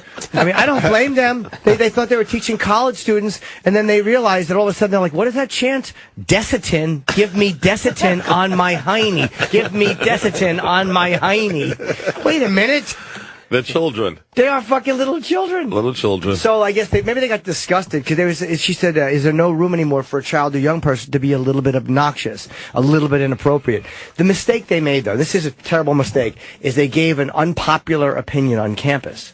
Yeah. And when you do that, you are automatically labeled something by the people who claim not to like labels. If you say something they don't like, do it to baby boys and girls. Yeah. Will say that you're a racist, or you're a homophobe, or you're transphobic, or you're a sexist, or you're whatever phobic. Mm-hmm. Yeah. Because you don't agree with their take on it. Or provocative, or offensive, she said. Whose business is it to control the forms of costumes of young people? It's not mine. I know that, she said. She made the mistake of actually saying that each individual should think for themselves. Right. And when you're trying to show mommy and daddy that you're not going to take it no more. We ain't going to take it no more. When you're doing that, it's kind of hard to have another adult say something that you might not like. Because they're all they're really impressive young people. And they're just showing mom and dad that they're not going to take it no more. And then her husband was in the middle of campus, kind of debating or discussing. We should play this for Sherrod a little bit. We got a quick clip. Watch the little baby boys and girls. You might remember we played this, I don't know, about 2 months ago now. Yeah. Rights to, not just walk away. Walk away. He doesn't deserve to be listened to. He doesn't deserve to be listened to. Of course not. That's how Dumbest thing I've children ever heard in my think. life. That's how children think. That's a dumb thing to say. What a fucking child. Yeah, there's little children, that's all. For all families, you understand that? As your position as master, it is your job to create a place of comfort and home for the students that live in Silliman. Can you pause right there? That's what she thinks. But that's how they think, is to provide a place of comfort and home. Oh, that's my how she God. thinks. Desitin on my hiney. Desitin on my hiney. Desitin on my hiney. Boy, chants have changed. 1, 2, 3, 4. We don't want your fucking war. Is now Desitin on my hiney. Desitin on my hiney. We are going to get so much free Desitin. I got a rash. I got a rash, and it's your fault. I got a rash, and it's your fault. My quib is messy. My quib is messy. 1, 2, 3, 4. We don't want your fucking war. My quib is messy. So I can't relate to the younger generation. This is just that. They're so entitled and fucking it's awful. unbelievable. I mean, you don't want this, young people. Right? She hasn't even gone nuts in the clip yet. No, but she's going to, though. When the crib is messy, you got to throw around your little rattle. Get on now. We got a minute left in this clip. Obnoxious You know what's done that? By sending out that email, that goes against your position as master. Do you understand that? I like that. Yeah. Oh, I don't agree with that. Then why the fuck did you accept the position? Because Who I have the fuck hired you? I have a different You vision should than you. step down. If that is what you think about being a master, you should step down. She's It is the not about worst. creating an intellectual space. It is not. Do you understand that? She takes her little backpack off. You saw She's that I disgusting. had a rash, and you didn't put Desitin on my hiney. Desitin on my hiney. Oh, this is getting me infuriated. You haven't seen this yet. Why? You have a daughter. How old is your daughter? 8. She's Yeah, only 8. exactly. That's exactly what you're looking at right there. No, An she would 8-year-old. push this girl down the stairs. Yeah. Home here. You are not doing that. You're supposed to be our advocate. You should be at the event last night when you hear her Franco say that she didn't know how to create a safe space for her freshmen in Silliman. Aww. How do you explain that? These freshmen come here, they think this is what Yale is? Do you hear that? They're going to leave. They're going to transfer because you are a poor steward of this community. She's right. God damn, this poor kid. Not Poor kid. She all up in his face and all. Yeah, poor kid. Poor kid. Just like God Kent bless State. him. Poor God kid. bless him. And he was brave enough to go out there and try to debate the issue and discuss it. Yeah, well, yeah. Go ahead, push play. at night. We're out. We out. You're disgusting. That's right. Oh, look at her. Boy, she's an angry young woman. She looked angry. She's like an angry Aaliyah. A place of comfort and home. I better get out of her way. She looks angry. But they're all too dumb to realize that he was arguing their rights. Yes. Yeah, well, there's, again, Yes. D-O-M-H, Buster. Yeah. D-O-M-H. I hate young people. On my hiney. So she was just mad at that guy because he's married to the lady that. The school originally said... Yeah, help me out here. The school originally said no insensitive costume. Right. And then this couple, who are special masters at the school... Right, said it's they okay, said, it's time to be a little time. crazy. Yeah. So I get that. So why is he arguing their side then? Then what he is saying is... The students should be free to do what they want. Maybe there shouldn't be a school policy. Maybe everybody should be able to decide for themselves. Oh, okay. And Yeah, they don't see that. That's because, again, that's They don't hear that. and this is, and in college, we've said it before, but there's such little baby boys and girls that I get, like, when Seinfeld comes out and so says gross. you're too sensitive, you should really consider should listen to suicide. that. And then Chris Rock said it, and Chris Rock You should listen to that. Very different comic than Seinfeld, but very, very socially relevant, very bright, always has a smart angle on stuff. He's telling you that. And this is why literally you should collectively put a pistol in your mouths, because Obama came out and said you shouldn't need to be coddled from things you don't like to hear. Yep. You should hear them. And It you can supports debate it. them, Right. but you don't have to not hear them. And they actually want to be protected from hearing these things. And it's, by the way, I don't even blame the college students. It's all you fucking shitty parents who have 20-year-olds that didn't want to take the time to go, well, too bad, you have to hear that. Yeah. You wanted to fucking coddle them. And so many Sweet 16s being thrown. This is what you get. So good. Fucking deal with these little cunts. Ah. Good. DOMH. That is the rally cry. I can't wait till reality hit these fucking dumb young people in the face. I can't and it either. will. And reality is a Jim Norton dick being waved in their little faces. Kick it! So the female professor, she stepped down and said It ain't worth it. She's moving on. It ain't worth it. It ain't worth it. That's, These kids ain't worth it. That's Entitled unbelievable. assholes. All right, let's. She stinks too, though. She should stand her ground. Yeah, I wonder what that really is about. Was she getting a little pressure, and they said, "Look, we're getting rid of you, but maybe you could save face and say you're leaving." I'll tell you right now, if some 18-year-old is screaming in my face like that girl was screaming in that, I would don't want to deal with that shit. Oh, I would have paid a homeless woman to cut her fucking face with a box cutter. Wow, sure, I went right for it. Yeah, how do you I come thought up you were with going to that? say I would have yelled back at her. Yeah. Well, you skipped right past yelled back at her and hired a homeless person to maim her. Here's $7, Bertha. Go cut that bitch's face. But I mean, it's a sweet gig at Yale, though.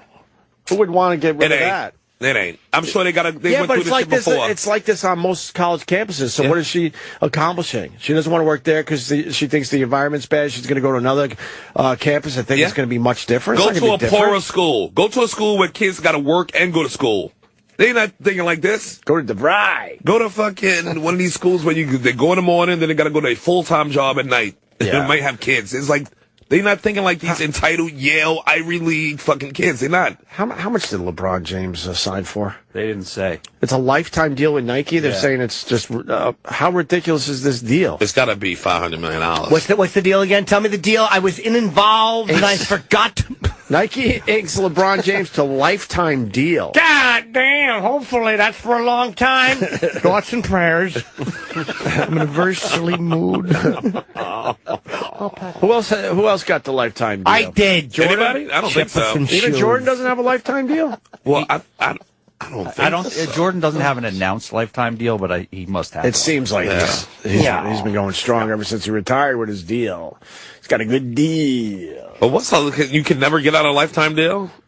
That can't be right. Yeah, what if Nike? You can. You're suicide. What if Nike becomes a shitty sneaker? Oh yeah, brand? or like ISIS buys it.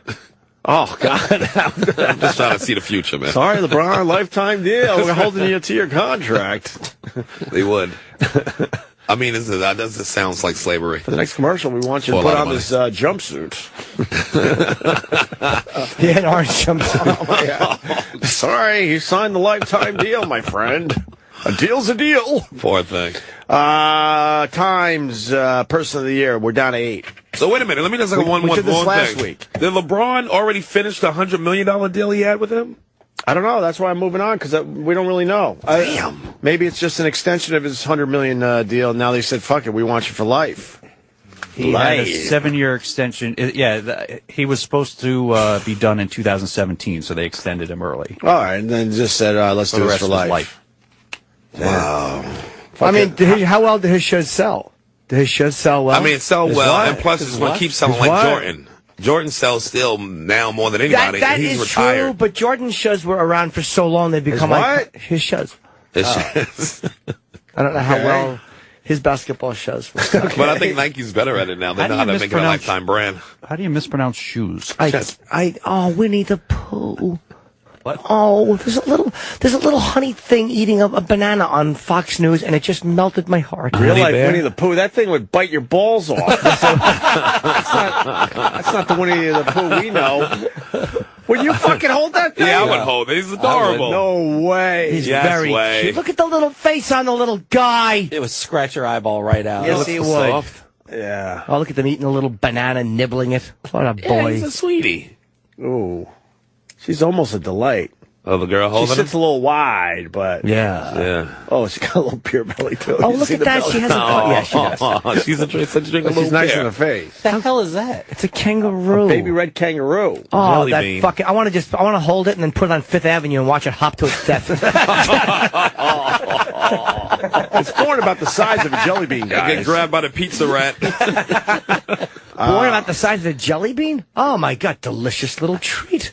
I'd eat the fucking thing. When How they're big is born. that jelly bean? Oops, I just ate a kangaroo. When a kangaroo's born, it has to crawl. It comes out of the vagina of the kangaroo. Then it has to crawl by itself. Yeah. Up to the pouch, and then it stays there for like 9 months. That's right. Yep. No Obamacare for that kangaroo. No, Not at all. No, indeed. That's a motivated person right there. That's true. Sometimes the mother has to scold it. Get out of my cotton in the pouch.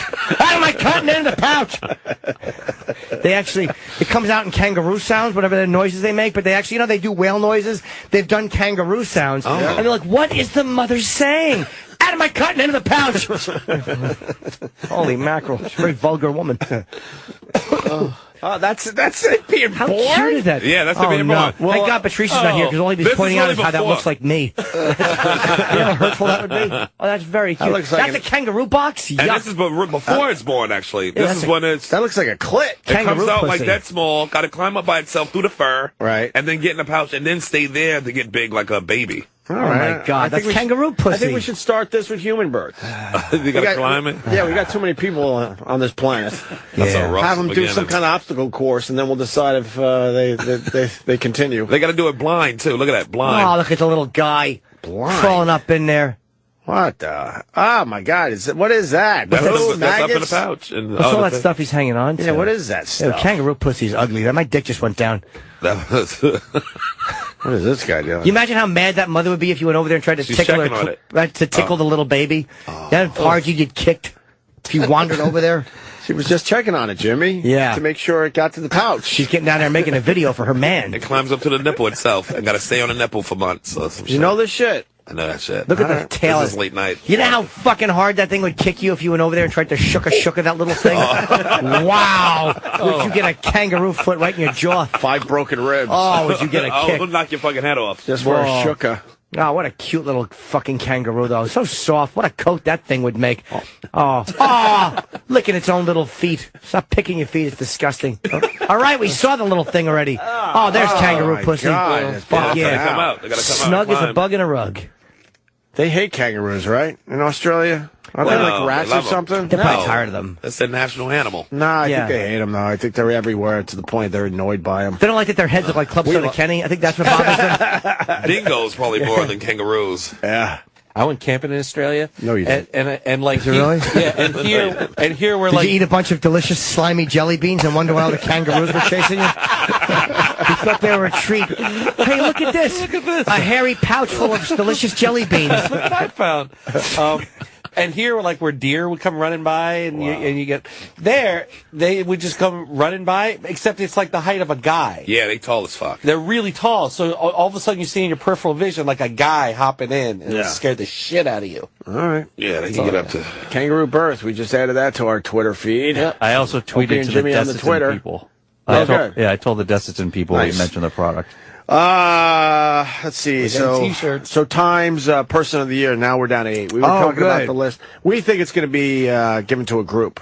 It will be. What did we say? The refugees? It was the refugees. We think they're going to just give it to the refugees. They Let's see did if have a that good made the album. top They 8. had a real good album this year. It should be given to the guy from ISIS, honestly. Which guy? John? The head guy. The John guy? No, the guy that actually runs it. Because of the effect you have on the... It doesn't have to be a good guy. It can be Who's a the bad guy, though? I forget his name. Pistol Pete something. I can always remember. Maravich? Yes. He never died? No, it's another guy. Pistol Pete. I forget his name. I know his face. He's getting black beard. There he is. That's the photo. That's the guy. Abu Oh, that dude. Bakara Baghdadi. We call him Carl. Exactly. Baghdadi. ABA. Baghdadi, definitely. He's a bad daddy? Yeah. Here we go. Here's your 8. Oh, the Black Lives Trump. Matter? Wait a minute. That's a big one, too. That's Black a big Lives one. Matter. All right, so you got, I don't know, some of these people by face alone. Okay, you see Go down the Caitlyn. list. Here's the list right That's what bothers me. Caitlyn Jenner at this point, stop. It's You a, knew I, she it's was a gonna big get in there. cultural story, figure, but now it's like, stop. You knew she was going to be in there. There were bigger stories this year. So you got Baghdadi, the head of ISIS. You got Black Lives Matter activists as the group. Caitlyn Jenner, Travis Kalanick, who as CEO of Uber. Okay. Oh, the Uber dude. Angela Merkel. Oh, Angela Merkel. She's a German chancellor. Yeah, chancellor. You got Putin in there. Yep. Who's Hassan? Oh, sure, President of Iran, right? Rouhani. We put him in power. Donald Trump. Is that it? Yeah, that's it. I gotta say, it's got to go to Abu. Like, can you go? I want to see his name again. Abu. Yeah, I always have him on my phone as ABAB.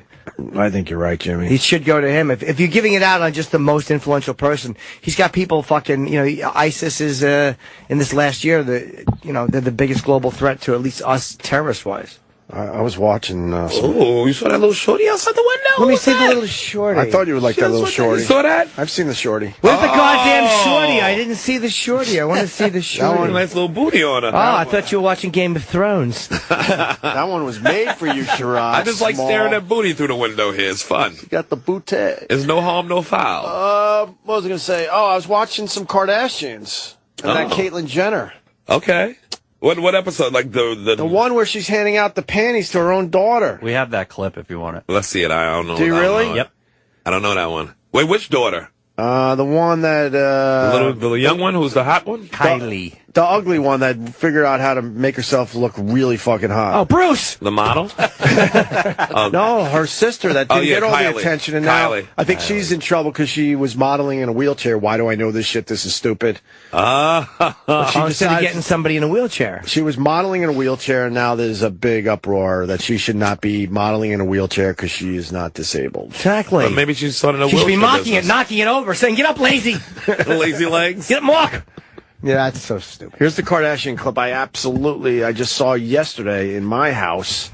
This is creepy. By the way, I have you a Prezi.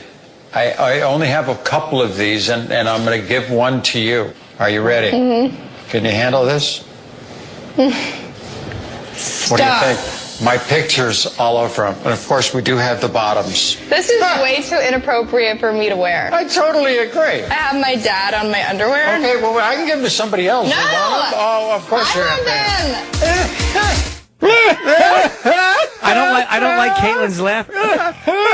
I don't like Caitlin's laugh. No, I don't. It bothers me. Wow. Caitlin's laugh bothers me. The face, It's a bad laugh. The face isn't bad. No, she looks good for that.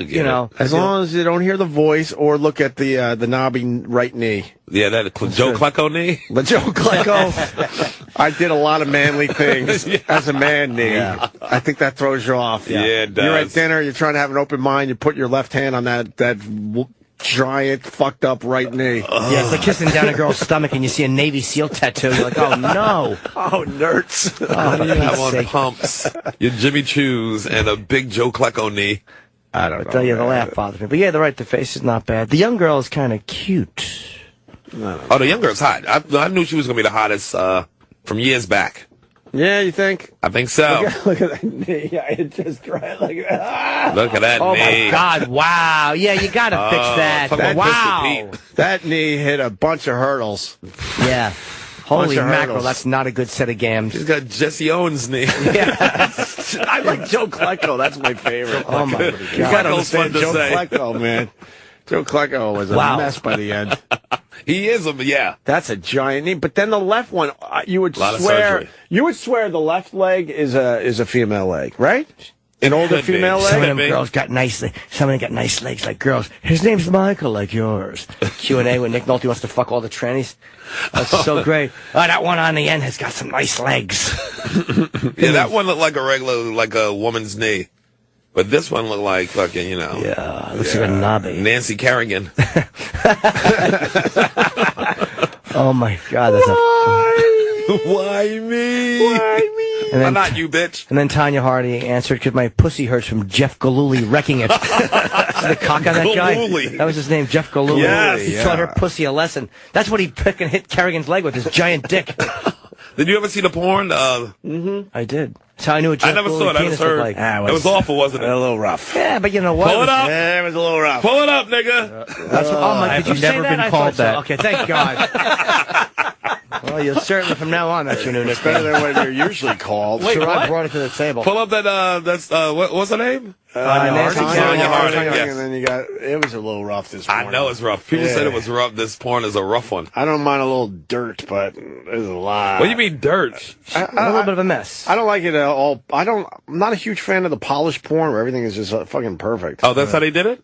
No, I'm saying there's dirt, but a lot of it. Oh, She's riding his cock. Too much dirt. She rides his cock. They're like stray dogs running around in the background of this thing. It is dirty. This is as dirty as you get. I'm starting to like it. Yeah. Well, not as dirty as you get, but It's like a kid with a dirty pamper in the back. This is brutal, dude.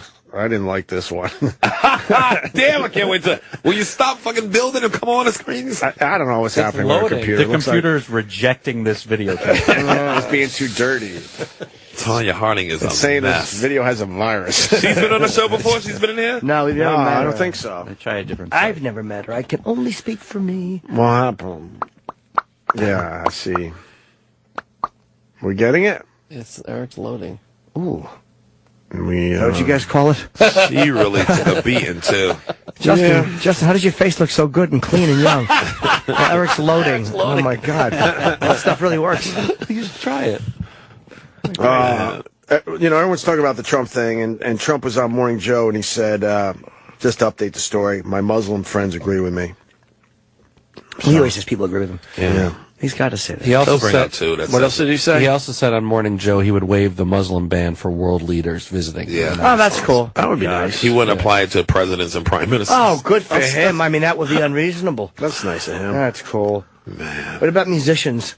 He didn't say yet. How about comedians? Now, what do you what do you think about, like, if Trump is elected, right? Do you think his properties will come under fire? Like, that might be the new targets for some of these ISIS terrorists? Great question. That's a fucking really good You question. got Trump buildings and golf courses all around the globe. Everywhere. You can only think that some of them got to get attacked at some point if he becomes president. Is this, we got it now? We got it. Why is it all, like it's through they shut it through steamy shower? A halfway push Shower for you, door. master. Because it was videotaped in the 90s. No, that's Is this not the why. best quality? No. Can't be. There's no way. It's not. There's got to be better quality somewhere else. Don't they have a newer one out? I gotta look for better quality. Find better quality. Find better quality. Maybe they want you to pay for the better quality. I don't know. I'd like some better quality. We're looking for the better quality. Tubate. I hate the fucking antivirus software that always tries to goad you into getting new antivirus software. Yeah. Upgrade to the best protection. Shut up. Is this Better quality. All right, better Ooh, quality. look at the wedding dress. That's fucking nice. That is a cheap dress. Yeah, it's not. That's a shitty dress. Yeah. That's a prop. Come on, put that fucking dick in her mouth. He's so angry. I know. Boy, these computers sure. Opening the dress. Fast forward. This is fucking. Oh, I love this. Yeah, this is pretty I'm good. filling up. Really? Yes. His singing is lackluster. Doing. It's a weird edit. Now she's having a problem getting the dress off. She has a great fucking body, man. Yeah, right there. That was great. Yeah. Look at those little small tits, big ass. Yeah, the thick skating legs. Oh. Yeah, she got a nice ass. I'd get right in there between those tight cheeks. What would you do, Jimmy? I'd make her clench up and pull my nose off like my uncle. Got your nose, and then cut the cheese on me. This isn't as bad as I remember it being. No, she's awesome. Her hairdo is not. There's a little. The hair's fucking a little rough. waffle. It looks This so is hot. 80s. Yeah. But it's 90s. ain't it? Rolling It's 90s. around the bed. Yeah, I want to see her suck his prick. Get on there and suck his fucking prick, Tanya. so angry. Yeah. The quality's really. Yeah, it's we might have lackluster. to tap out. Lackluster. The quality's not Yeah, the that quality- good. Come on, It's forward awful. through this a little bit. I want to see them kissing. Yeah, forward I want to through see it a her little. eating his dick with her skater's mouth. What about Christina Yamaguchi? I don't know that Oh my one. God, you pulled that one out. Jesus Christ. Jeez, Oh, Yamaguchi. Come on. Oh. He's kissing her. all right. She's got a fucking haircut like Kinnison right before he died. Oh, she's Oh my God. Now she's on top of it. Oh my God. He's she's banging taking that her. dick? Yeah. I'm almost full. That's Tanya Harding. We'll take your word for it. Why is he showing us? Oh, she's really riding his prick. Yeah, she's Jeff, riding. I don't know what's worse, my asshole pain or your name. Galooly. Fuck my gooly galooly. She was yelling that. Fuck my gooly galooly. Ah, there she is. Pussy hasn't been shaved since the early 80s. Good girl. Nice. Oh, he's got that fucking awful. He's got you good cheeks too, though. God damn, the Harding household had nothing but nice asses running around. He was probably forced to skate right alongside her. Oh, shit. Come on, fast forward. I want to see him sticking his prick in her. She did have a great ass. What awful camera angles. It's like below the horrendous. waterbed. I remember this thing. When it first came out? This isn't that bad. She has nice big feet, too. Look at those tootsies. Oh, yeah, those are big feet. Oh, my God. Yep, he's pounding away. Pounding her out. That's missionary, as the Cruz family discussed. My father was a missionary. So's old Jeff Galooly. Boy, he likes to fuck to procreate. You do that because then you can see where we're going to go in this video. Keep going. Well, her feet look a little bent up, though. Am I incorrect? Look at those fucking feet. There we go. That's she on top. Yeah, she's like a Mad Magazine See feet. her on top. Holy shit. Her skates were the wrong size. Yeah, she probably had to cram them in like a Japanese girl in the fucking early 1800s. They binded up feet. How about you lie on your back, Jeff? Let's see this prick going in there. This is terrible side angle. Yeah, it's not that Why don't good. you just film your foreheads? Excuse me for coughing. We should take we should take a quick break just because we got guests. Yes. They're going to start rolling I got in. caught up in ice skating. We got Brett Rossi coming in. Yes. Oh, yeah. Well, now, who's Shorty? She was engaged to Charlie Sheen, and now she is suing him. Who wasn't? I saw how. Yes. Yeah, she's suing him. She's a cutie, huh? Yes, she is. She's coming in next. Let me see her picture. And you said she's single? Oh, yeah. Engaged to Sheen for 9 months in 2014, is suing the former 2.5 Men star for assault, battery, emotional distress, false imprisonment, and negligence. Who hasn't been sued? Sounds like an ex. Claiming the actor was violent and abusive and uncontrollable while abusing drugs and alcohol during the time the two were together. Charlie hasn't popped up since his interview, huh? No. He's going to go away and just kind of... He's dealing with the legal stuff now. He won't be seen. I bet you he's gone for a year. Yes, he might as well, lay low for a minute, be with your family. Lay low, and then he'll pop up somewhere. He'll see her again when she's teaching school somewhere in New Hampshire. He'll get out of her car and she'll say, "How long have you been back?" "A year, maybe more." "I want you to come. I want you to live with me. I want you to be my wife. I want us to have children, our children, because that's what's important." And she'll say, "I never knew you had a speech impediment." And he'll say, "Well, nobody did until I did Injustice for All." And I said, "Really, really wrong." And they said, "Why the fuck does this short idiot say his R's like that?" God. That was terrific. Yes. Oh, who isn't talking about Pacino today? She's cute, man. She's a cutie. We'll talk to her next. Jimmy's got a big theater tour that's going to start. Tickets go on sale tomorrow, pre-sale. Pre-sales tomorrow. Using the word Norton. You can go to jimnorton.com to see all the dates. Yeah, I have a bunch all of over stuff, New Year's Eve in Birmingham. Those comedy club dates, the last of them are on sale now. Arizona, Kentucky.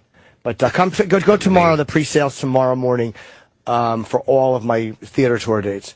And Jim. hopefully all of them, but a lot of them are absolutely going to sell out. So you got to get your tickets early. I hope all of them tickets do. early. And I want to go to. I'm doing L.A. People keep bugging me to go to L.A. to Vegas. I'm doing all these places, and I really do plan on booking Australia and England. Everyone's been saying to book them, and I'm just texting with my agent now. I really want to book those gigs. I'm going this year to these places. Awesome. Oh, all right. Sherrod. Yeah. You got the Oh, Tracy yes. Morgan thing? Yes. We got the tour in January. awesome. It's still going on now, but we're going to be everywhere starting in January. Oh, good for you, man. Cool. And then Race Wars, which just kills it on this channel every Wednesday night at 7 o'clock. Indeed. You got, who's coming in again, Tracy? We got Artie Lang. Artie Lang's this week. That's right. Tracy was last week. Yeah, Tracy Morgan show was great last week. I'm behind. I haven't heard it yet. You got to listen to it. I will. And it's video. Sometimes I'm behind, but I will. Oh, yeah, it was great. Where do they go to check that out? To go to the Facebook, our Race Wars Facebook Facebook. Race Wars Facebook. You're panicking. Yeah, I am. I love it. I still had Tanya Harding on my mind. Absolutely. I'll be honest with you. All right, we're going to talk to Brett Rossi, who was engaged to Charlie Sheen. You think I could get a taste? Just last year. What about a taste? You think she'll give me a taste? Maybe she gives you a taste. I'd be happy to without a test. Come on. Yeah. Let's roll the dice, you goose. Oh, yeah. Sherrod Small in studio. Yes, indeed. And we got Brett Rossi outside the studio. Let's say happy birthday to Patrice real fast. Is it today or yesterday? Yesterday? Yesterday. Was it yesterday? Yep. I did this documentary like a week ago with Vaughn and them. Yeah. That's going to be a good little documentary. Everybody's in it. It's going to be great. I think it's going to do wonderful. Let's get Brett Rossi in. Brett Rossi. Hey. What's up, Brett? Hello. All right. Here we go. Let me get situated here. Perfect. Bring up some of these sausages in here. Yeah, how's your morning going? A little early, right? Yeah, I just Actually, it's not early. It's 9 o'clock. What am I talking about? well, for me it's 6 a.m. Oh, you just flew in? No, that's a total lie. No. Still got jet lag? No, I'm not jet lagged. I just haven't been sleeping well. So, It's not really early. I just haven't had coffee yet, so... Let's get the girl some coffee. You can get you some coffee? That's my rap name, Coffee. It is Yes. coffee. See, I love you New Yorkers, man. My publicist says he's a New Yorker, too, and I always say, tell me coffee. Water. Well, in Water. New York, the Water. real New Yorkers, we don't call ourselves New Yorkers. We say we're Big Applers. Do you guys have Big Apples? Want to see? Well... Let's not play games in here, goddammit. Do you want to see an apple? His look more like Brazil nuts, and mine look like baby kangaroos. I thought you were going to say nigger fingers. That's what they call the nuts down there, the Brazil nuts. Did they really? Yes. I wasn't going to say Oh, that. toes, nigger No. toes. Oh, Jesus. You didn't know that? Yes, No. we knew that. We just, don't talk about Yeah, it. you were referring to your testicles as a food, and I couldn't think of another dark food quickly. Snickers? I wasn't going to call them nigger toes. I was just making a nut joke. Exactly. Well, welcome to the show. Thank you. We'll get you Wake some up. coffee. We're awake. Yeah, Ready to go. Where are you from originally, though? Jersey. Oh, you. Sorry. Apologize. Los Angeles. Okay, born and raised in L.A.? No, nobody's born and raised in L.A. Yeah. Homegrown. What are you, one of Will Smith's kids? Yeah. Grown up. Wait, what was it? Fuck it. Am I allowed to say fuck? Yes, please. Yeah. Just say As whatever I say you it want. twice. You can actually do fuck in here, too. Because I'm so used to the last week and a half of don't say the F-bomb, and I'm sure, as we all know, I love the F-bomb. It's hard not to say it. Everyone loves the Say it. F-bomb. Yeah. We should Yeah. all be allowed Fuck, to say fuck, the F-bomb. fuckity, fuck. It's a Nice. good word. I like this Brett Rossi. So what are you out promoting? What is are you doing an appearance, I know, at Gentleman's headquarters, Gentleman's Club? Yes, I When? am doing on the 17th, I believe. I'll be there. 18th. Okay, 18th? pretend I didn't say that. The 18th, I am making an appearance at headquarters on the 18th. Okay. With the lovely Angela Summers and Capri Anderson. So that should be an interesting mashup. It's the 17th. Yeah, it's the 17th. Did She you? said the 17th. Danny is saying 17. It really is the 17th. Yeah, but you were okay. right the first time. All right, so Dummy I was rock. right. All right, so Shut up. He's in there with a hard on. He can't concentrate. restart. Everyone come to headquarters on the 17th, and I will be there. Angela Summers will be there, and Capri Anderson. So, I'll be there, too. I'm going to check it out. Oh, we get to see. awesome. Look at what that research. voice was like, I'll be there. I'll be there. Well, look at what we get to see on the internet. This is wonderful. You take a nice picture. Oh yeah, I got into photography. That's kind of like, something that's like a release. I also ride horses. It's therapeutic, right? Yeah, it's very therapeutic. And I mean, those were my first photos I ever took with my camera. Very nice. I like the A one good with the start. fence. I know, You're it's not pretty photographing cool. the things I would have requested, but it still looks really nice. Well, there's good I'm work. just starting. So There's one shot where her boob is in the sand all nice. Go up one more. Where? There you go. There you go. There's Oh, your boob yeah. all nice in the sand. Oh yeah. Lord have mercy. Yeah, that was taken last month in Texas on a volleyball court, but it looks like the beach. Yes, It does look like the beach. It looks like a very uncomfortable position, but It it's a actually was hot very- position. Yeah, usually the hot positions are the most uncomfortable. They're not actually. You telling me. Actually, not fun to do. And you're obviously you're in the news because of Charlie coming out, and we have to ask you about that. So how did you guys meet? Well, my ex-fiance and I met on terms that I'm not so quite proud of, but I mean, whatever, who cares? Yeah. For 6 months, he pursued me through a mutual friend, and then eventually he offered this friend to pay me $10,000 with the intentions to have sex. Sure. I'll give you 10 and a half. I'm sorry, I thought we was bidding. That's hilarious. I'm in, Hope. That's right. So yeah, That so game. those were that, and that's kind of it spiraled from there. And a lot of people won't admit the way that they met him, but let's be real here. I'm not gonna lie. Yeah. I'm on, a crusade, and the truth will set you free. And that's really our whole relationship. It was documented in the media that I didn't talk. I really didn't talk about our relationship. I didn't talk to press or anything. And then when we broke up, I continued to not really discuss because it was something I was very hurt about, and there was a lot of deep, dark secrets. And then one day I just woke up and said, fuck this. I'm tired of being scared, and What were you scared of? I'm terrified of Charlie. Like backlash. Why? No, not just, backlash, of course, but I'm terrified of him because Charlie is an aggressive, violent person. And Mexican. He's Spanish. Yeah, whatever. So, I'll separate those I people. don't know. Maybe Spanish are more aggressive. No. But yeah, so it was just a very, I had a lot of things I had to work through, going through therapy, and I had to get over this constant fear of him. People thought I was paranoid because I would say, I swear I'm being followed. And then I wake up one day and, my car is taken out of my driveway and my shit is thrown all over, the driveway from my car. What? But who would see that and go, you're just being paranoid? That's a pretty obvious one. But that was the thing. She was saying it before that. But that was the thing. I would tell people, look, I feel like I'm being followed, or I feel like I'm being watched. I swear, I would say things, and I have a very small circle. Let me just take that in for a second. Good God. How tight is it? How tight is your circle? Very. But apparently, according to new reports that I just read this morning, I have had sex with hundreds, if not thousands, of men. So this is a new record that I didn't know I was aware of. I don't believe that at all. I had no idea that's how many people I've had sex with. Did you? How did you find out he was HIV positive? Because to me, that's what he did wrong, was not telling people he was HIV positive. Yeah. Or did he tell you up front? He didn't tell me up front. How did you find out?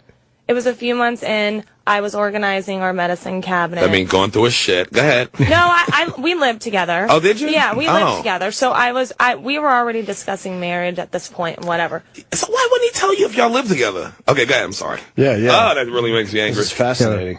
I don't know. Why does he do a lot of things? So how did you organize the medicine cabinet? Yeah. And saw the medicine in there. But you would assume he would hide the medicine Yes, better you're than living putting it in together. the cabinet if he was trying to keep that from you. So wait, what did you say? What medicine? I saw Truvada, and at the time I was going to nursing school. Thank you. Oh, wow. Coffee. Now, Truvada, is that a black girl's name? No, stupid. It's a car. Oh, my bad. Sorry. So I was... Truvada Jenkins? That actually is a kind of cool name, I guess. But no, in all seriousness, I was in nursing school, and I happened to be studying pharmacology, and when I opened it, I know it sounds bizarre and twisted and weird, but I wasn't mad at him. I was more disappointed and upset, and I felt betrayed, and I had also lost a lot of friendships because prior to my discovery and him eventually telling me, I had stopped being friends with people who said, hey, word on the grapevine is he's HIV positive. Well, had you asked him? If you heard that in the grapevine, like if someone said, like, hey, look, he's got HIV, did you actually say to him, look, I'm hearing this, is it true? No, I didn't, and I know it sounds naive and foolish, but at the same time, the way that people were acting, they were treating me just like they treat anybody. Oh, you're with a celebrity. Let's try to fucking sabotage her because I just cut off all the hookers in America from Charlie. Right. Yeah. So I felt that maybe people were just saying things to get under my skin, to cause problems in our relationship. Because the thing is, during our relationship, it was very hard from start to finish because there were always people telling him rumors about me. And if you look at the history of our relationship throughout social media, me posting and the press telling stories about us, the press was always beating me up. They created this fictionalized character of who they thought Brett Rossi was because I wouldn't come out and protect myself because all I cared about was being a wife, essentially, and his kids and his family. So when you found out you see this medicine in the medicine cabinet, what do you say to him? It took me about a week to even build up the confidence. Right. Yeah. And I think he kind of felt like I was catching on. And somehow, I don't remember exactly what made him think you were catching on? Like you'd only wear gloves when you talk to him? Why are you wearing a spacesuit? Hazmat. No more try this. No, it's so hard for me to explain, and I've explained it so many times in the last, week and a half. And now I've gotten to the point where I'm numb, but it's still, it still makes me very upset because this was somebody I was going to marry, and there's so much I could have done differently I could have left. I could have been like, what the fuck, bro? But the relationship was so different than anything I'd been in. And all I can say is that I was just so manipulated I literally was a Stepford wife. This is what you do, and that's it. In the week, sorry to interrupt you. In the week that you found it before you actually confronted him, did you guys have sex again? Were you still having sex with him unprotected, even though you found that medicine? I don't recall. See, because before Charlie and I had our sit down heart to heart about him being HIV positive, we would use condoms and we would also not use condoms. So it was one of those where I was like, when you first are in a relationship with somebody. Every relationship I've ever had. Yeah. Right. And then eventually you get to the point where you're like, fuck the condom. Yeah. Right. So I don't recall what happened during that week because it was, and actually the last interview I did, the guy kind of berated me and said, how could you not recall? Well, I'm not going to lie and say, I don't recall. There was so much that was going on during that time. But I don't know how, when you find the medicine, how you guys even live with each other for that week. That's so strange to me. Most people would have left right away and said, or confronted him immediately. Right. How is the day-to-day living with him for that week? Well, he was working, obviously. Okay. So, but imagine being with somebody that you're going to marry. You've been having sexual relations with this person. Yeah. And then you find out they have HIV. It's so much easier to say, "Oh, I would have done X, Y, and Z." Yeah, hindsight. Until you're in that situation. And you're like, "Well, fuck! I've already been having sex. He didn't tell me. Oh my God, my friends were right. I have no friends now. I'm isolated. I'm alone. Who am I going to tell?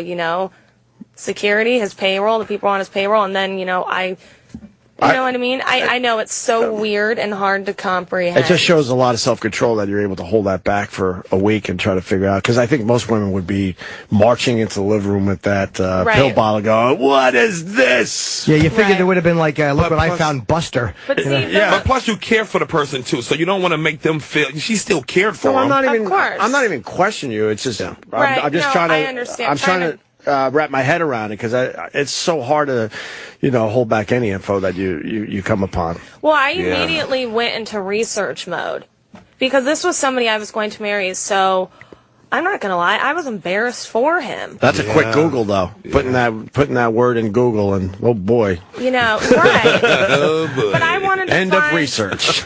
I wanted to find a way where we could not fear one another because I think that when you're in a relationship, the last thing you want to do is fear that person, especially having sex with them, doing the most intimate thing a human can possibly do. Three-way. Or, a gangbang. Apparently, I just got a tweet today. Shut the fuck up, you extortionist whore. Go back to gangbangs. I didn't know that I did gangbangs. I'd love to see it. But. Yeah, but you're misquoting my tweet. But go ahead. I left it out there. Honestly, it's so refreshing to be here, and I thank you guys for having me on because my other interviews have been so just stiff and burnt and. Let's say the worst. We human beings over here. It feels good to laugh. I haven't laughed all week. I've literally just. Well, then you must not have been listening to this show because there was a lot of laughs to be had. Nothing but laughs. How long were you and Charlie together? I never met him. We were together for over a year. Over a year? And when did it kind of start going bad? Because I would assume in the beginning it was great. And then when was your first inkling oh boy, this is a little different? Wait, first of all, who's that black dude that's always with Charlie Sheen? Tony Todd. Tony Todd. That sounds like a suspicious motherfucker. Tony Todd. No comment. He was talking shit about you, wasn't he?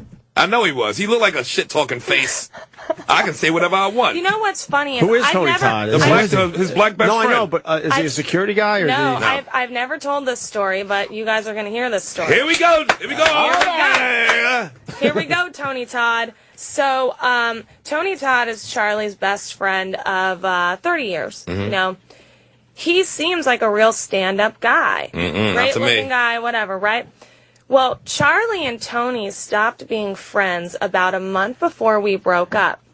Because Charlie, like Charlie does, decides, I don't want you in my life, and kicks him to the curb and says, fuck you, fuck off, whatever, right? Well, when Charlie and I broke up, Tony, Todd, and I were always close because, you know, it was his best friend. We stayed really good friends for 9 months. Tony would call me every day. We always checked on each other. Hey, what's up? Have you heard anything? What's going on? Blah, blah.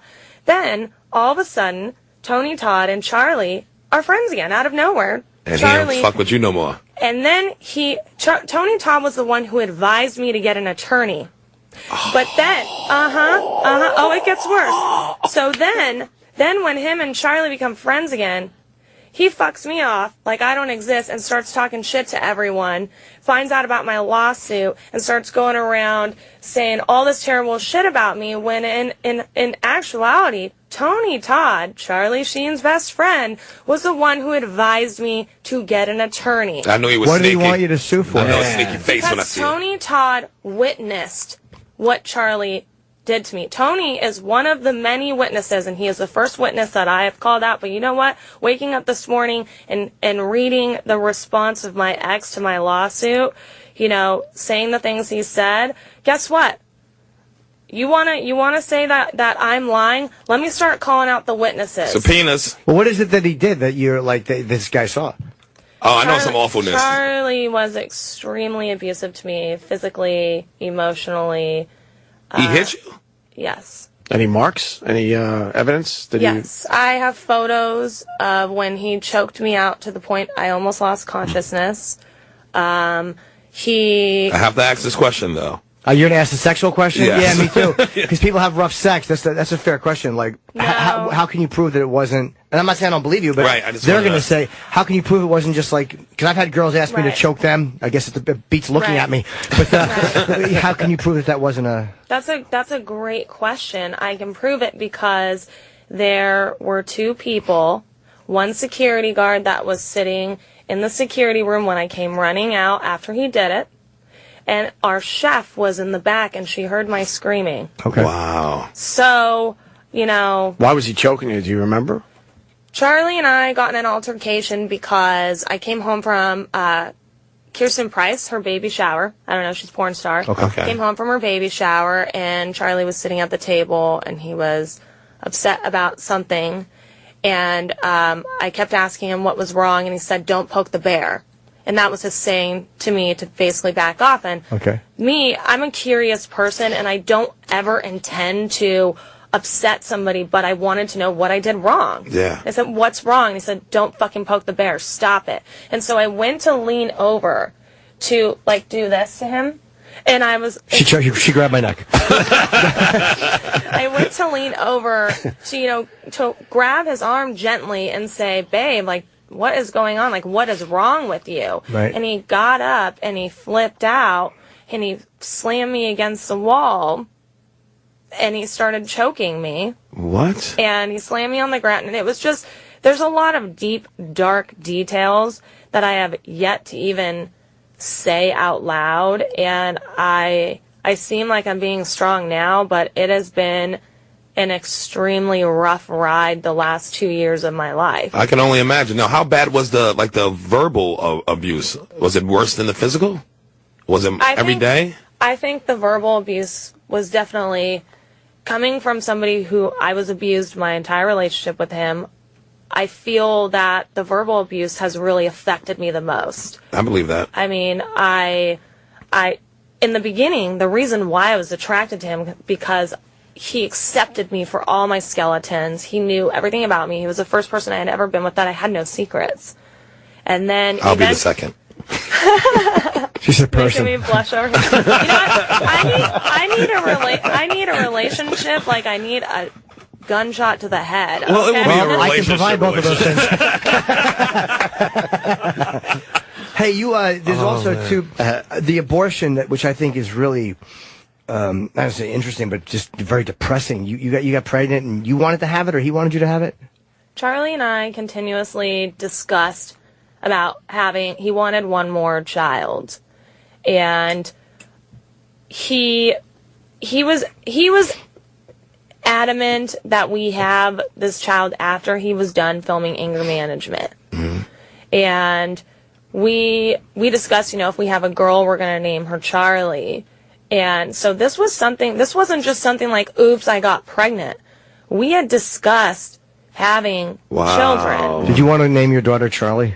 Yeah. That's a cute name. Well, my real name's a boy name, and my stage name's a boy name, Scotty and Brett. Like, you know, Your name is Scotty? Yeah, Scott Teen. So Scotty is like It's what the people first call boy me. names I'm a jerk off to. I don't believe that's the first at all. No, you're right. Jim Norton was the first. Barack was. Oh boy. He was very happy with the election. Oh boy. I love this footage. Extremely. So, okay, you're gonna name he knew you wanted to get pregnant. But he already knew that he had HIV and all this before the hand, right? So we were already on the PrEP treatment. I was already aware he had HIV. Okay. Oh, you take PrEP through that. What's that? I'm sorry to interrupt you. What does that make? That makes it harder for you to get it if you're on PrEP? Yeah. So what it does is, how I learned about it was when you're a doctor or a nurse or whatnot. There's stick accidents with the needle. Right. So they would put you on Truvada for 30 consecutive days to essentially help you if you were exposed from it contaminating your body and you contracting. Yes. Right. So I did the research and I talked to a bunch of professionals and I brought it to his doctor and I said, "Hey, have you ever had any of your patients try this treatment where there are couples in Europe and Africa and all over the world except for America. They just now started practicing it here, but where one partner, you have to, the thing is, both partners have to take the medication religiously. So if somebody has HIV, they have to be taking their cocktail on a regular basis like you would the pill. Right. You know, you can't slip up. And then the other person has to take the PrEP treatment every single day as well. And so what it does is it just lowers, the chances. There's still always a chance. Right. I mean, you're playing Russian roulette. Wow. But it lowers it. But if this is somebody you want to spend the rest of your life with, and you are convinced that they want to spend the rest of their life with you, I mean, you do what it takes when you love somebody. Yeah, I think that's less of a risk than having sex with somebody you don't know and using a fucking condom. True.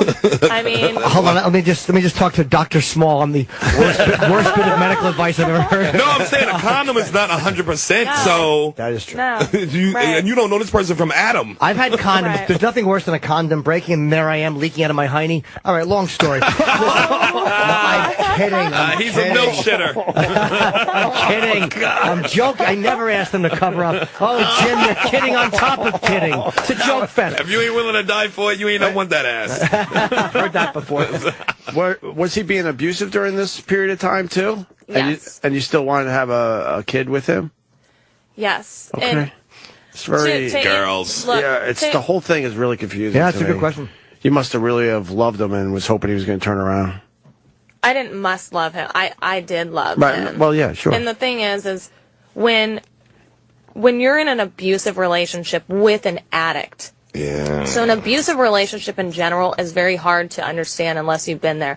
But when you're in an abusive relationship with an addict, you end up finding yourself in this cycle where he was drunk, he slipped up, he was this, he was that, and then you realize when it's too late, 6 months, a year in, shit, I've been getting the shit beat out of me on a regular basis, and I was making excuses for him. Now what do? I'm completely dependent on this person. Now I myself have developed an addiction to him, to fixing him. So he had his own addiction issues. I became addicted to, I can fix him, I can change him, I can be the one, I can be the one to old save enabling. him. Yeah. Right. Right. I So get it it. becomes a sick, devious cycle, and then, trust me, I sit here and I want to punch myself in the head and say, what were you doing? Because before him, I was such an independent person. And before him, I was like everyone else that is looking at me now saying, I would have just left. Fuck that. Yeah, I would've never we've all left. been foolish in love, though. We've all been foolish in love. That's all of us. extremely easy to say when you're looking in. Right. Hillary Clinton didn't even leave her husband for Right. cheating. Yeah, Everyone says they I'm would not, leave, but we're not people don't really. always leave. I'm just trying to understand a little more. That's all. I'm Yeah, not. no, I I'm not going to sit understand. here and go, "You should have left." That's stupid. I understand it's that's very... basic crap. What finally happened where you were like, "Okay, enough is enough," or did it come from him? Like, how did this whole thing finally just explode? Good question. Oh, thank you, Sherrod Small. You're welcome, Opes. So, Opester. So it got to the point where Charlie, in the beginning, I slipped up. And then he'd get clean, and then he'd slip up again and get clean, and slip up again. Now, him slipping up, is it drugs or Yes, like drugs, sex? Drugs. Okay. We had a monogamous relationship, and the claims out there that I was not loyal or faithful to him are absolutely absurd. You wouldn't be the one that I questioned. I'd be questioning that motherfucker. Well, the thing is, I never left the house. So, and when I did, I had security with me. And if you look at my Instagram or my Twitter, I was obsessed. I was obsessed with him. I adored him. He was my best friend. So seeing, he used to accuse me when we were together that I was cheating on him all the time. But you know what the saying is? If you're accusing somebody else, you're likely the one doing it. Maybe he's doing that for control too. Just to mean, keep you on your toes, like you always think you're cheating, so you'll never get the opportunity to cheat. I said to him, Charlie, if you believe I'm cheating on you, why don't you hire a private detective and have me followed and prove to me?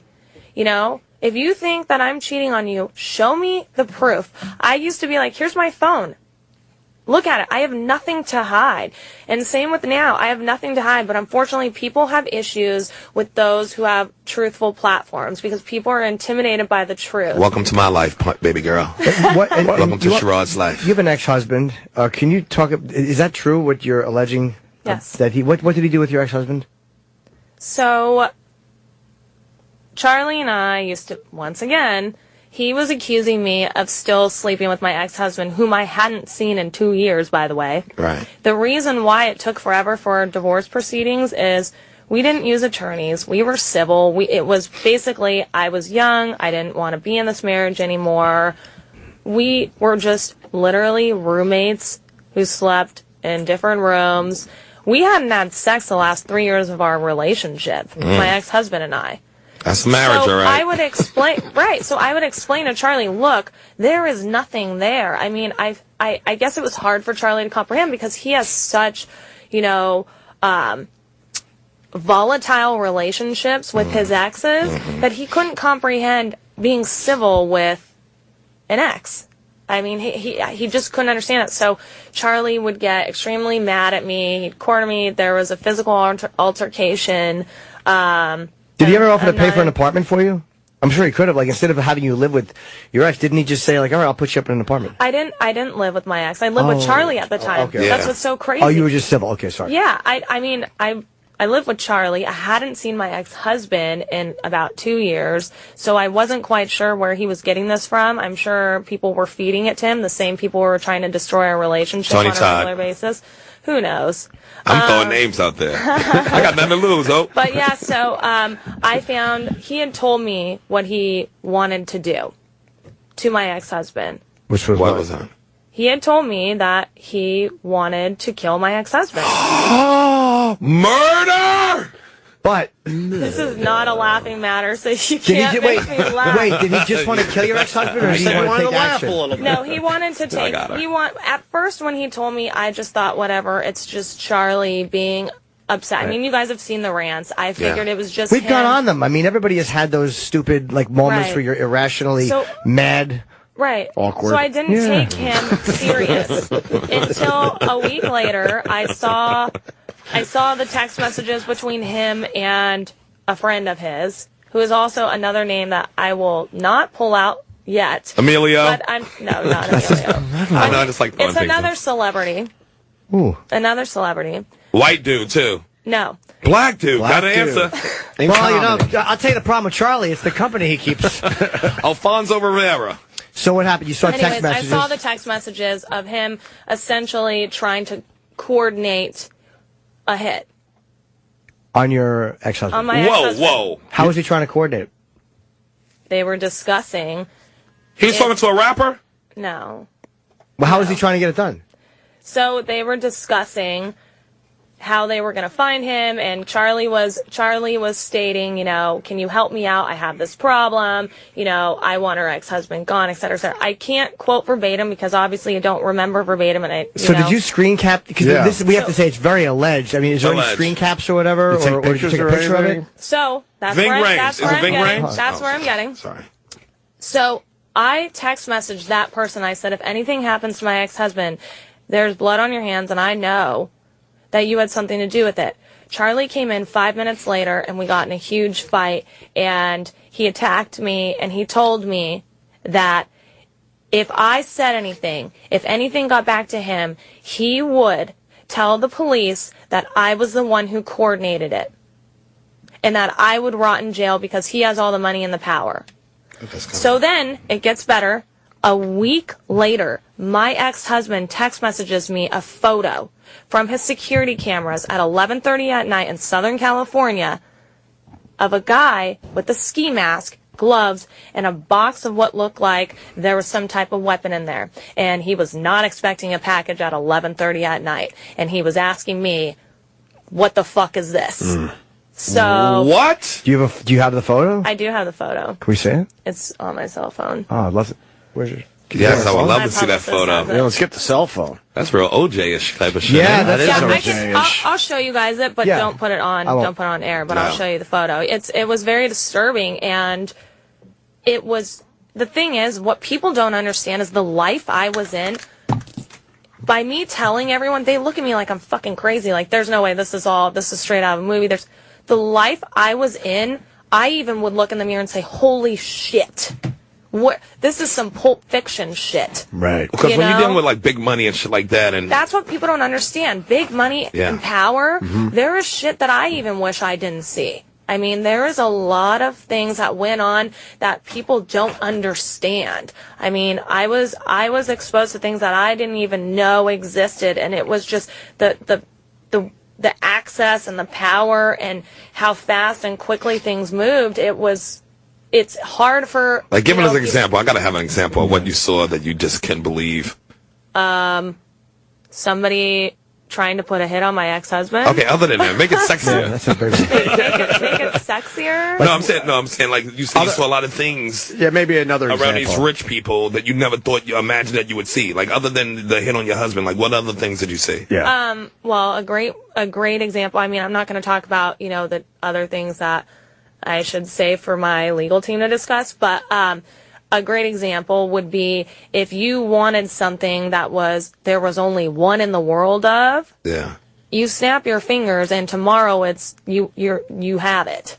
I mean, I have never seen anything like that before where I want something and I get it the next day. I'm not saying me, I'm saying figuratively speaking, I wasn't the one who... Well, you have access to everything. Access to everything. That's power. I went on, tour. I love animals. I mean, we adopted a flamingo. I didn't even know that was possible. I still didn't know it was possible. I didn't even know that was possible. See, that's a great example. That's what you're looking for, Sherrod, right? Things like, backstage tours of the zoo. Yeah. Oh, you like they shut the whole shit down? Just cool access that you wouldn't. Yeah. Do they really stand on one foot for a long period of time? They do. They do. Can we see the picture? I won't start. I have a picture of the flamingo. That's an awesome looking There's bird. the flamingo. Do you know why flamingos are pink? That's about 2 years ago. Yes, I do know why. I know why. Hey, why? Brett, I know why. Because of the shrimp they eat. Yeah, it's from the good diet. job. Wow. Pink shrimp. Yeah, that's why they're pink. Then Good why aren't we job. pink? Because you don't eat. Why you are don't you eat pink? I'm 40 pink. pounds. I'm a Puerto Rican pink. You're eating the shitty shrimp. Yeah, that's a little shady. I'm eating looking. pussy. That's shady, right? Yeah, that's a shady photo. Brett, did you get addicted to the lifestyle in a way? No, because... Like an adrenaline rush? Like, wow, this is a fun... In a weird way, it's a fun way to live? You know what's weird With is... all the craziness around you? I'm not high maintenance at all. He is. I literally, when I would buy things, I would buy stuff for the house or for his kids or for him. I don't really have a lot of designer stuff. I've never really been too crazy about designer. I mean, I wore sweats on a t-shirt. I mean, if you look at photos of when I lived with him, Right. I hardly ever wore makeup. I don't even think I brushed my hair half the time. And I wore sweats and a t-shirt. That's what I wear to a strip club. And then Sweats I'd with go, no underwear and then on. I go to the barn. So I can feel everything. So I think to answer your question as to whether I was addicted to it, no, but it was definitely a hard transition to come back to normalcy. I mean, when you go to a store and when you're trying to get furniture and they say, oh, you have to wait 6 weeks for a couch, you're like, no, I'll give you some extra money. They're like, I'm sorry, that's not how we do it here. How would you have done it back then? Like, if he wanted something, you just offer extra money, or you drop the name, or maybe both? I just always offered extra money. Okay. I never named dropped, even afterwards, when I started trying to reestablish my career and such. I was very adamant when I did appearances, you do not put his name. I don't want to be known as, Charlie's ex-fiance. And I think that's cheap. That's cheap advertisement. Come up with a better freaking name. I actually bill myself on the road as Charlie's ex-girlfriend. Nice. And your dress, oh, sorry. I was going to ask about the drugs. Yes, here we go. What? I mean, you were around and you saw Charlie doing the drugs. Was any marijuana smoked? Do you have any left over? Let's start with marijuana. Yeah. Did you take any out of the house for us? Yes. Zooted. Yes. Yes. What can you say about Wait, the yes? drugs? And Yeah, there was marijuana. and were Did you you bring partaking in some of the harder stuff with him, or? That's a great question. Oh God, thank you, Brett. But I actually technically, I was going to ask it, and I said, wait, I'm going to ask about the drugs, and then he just took my question. That's Technically my great question that Opie stole. So I was trying to get Charlie to, we were into edibles. We didn't really smoke. Right. Yeah, now you're talking. So, excuse me, I was trying to get him more into edibles because, I have the hiccups. We were trying to deter him from drinking. So when we would have edibles, we'd just hang out and watch movies, just him and I, and then there were times where, yes, he did use harder drugs. Am I going to say I never participated in him using harder drugs? No. Mm-hmm. There were 3 occasions where, yes, I did. Only 3? Only 3. And I wasn't proud of it. You're better than I was me. Ashamed. You know why it was We're only 3? talking cocaine, meth, or smoking it? Crack. Oh, okay. No. Oh, that's right. No, then I'm better than you. You know why I was... I never did crack before, but I did everything else. Me. It was only 3 times because I felt that somebody had to be the example. And I didn't want this to turn into a previous marriage he had before. I didn't want us to all of a sudden wake up and... I did not want to wake up in fucking 10 years and look at him and say, shit, we've been smoking crack this long, and I am so, that is something I'm very ashamed about for myself. It is something, well, it is, because you don't grow up thinking, I'm going to smoke crack one day. You know what I mean? But yes, there were 3 occasions that I did partake, and I will tell you why, and you guys are going to think this is twisted and weird. I wanted to show him I wasn't judgmental. Because the thing is with addicts, when you are trying to help them, if you aren't an addict yourself, they automatically think you're attacking them. So I wanted to try to understand. I do not have an addictive personality. I can chain smoke for a year and quit tomorrow. That's just how I am, and I've done it before, and people are amazed by it, but I just don't have an addictive personality, so it's hard for me to understand. So this is something that I felt, okay. Can I ask you a question, though? If you don't have an addictive personality, you said you got addicted to him. Right. So is it possible that you have more of an addictive personality than you think, or maybe more of an addiction to unhappiness than you think? Definitely. I think that's maybe a great observation. Maybe she quit cold turkey. Maybe like the cigarettes. Like you were addicted to Charlie for a year, and one day said, "All right, I'm done." Well, and honestly, because I still don't know how it ended. Did you explain that? I forgot.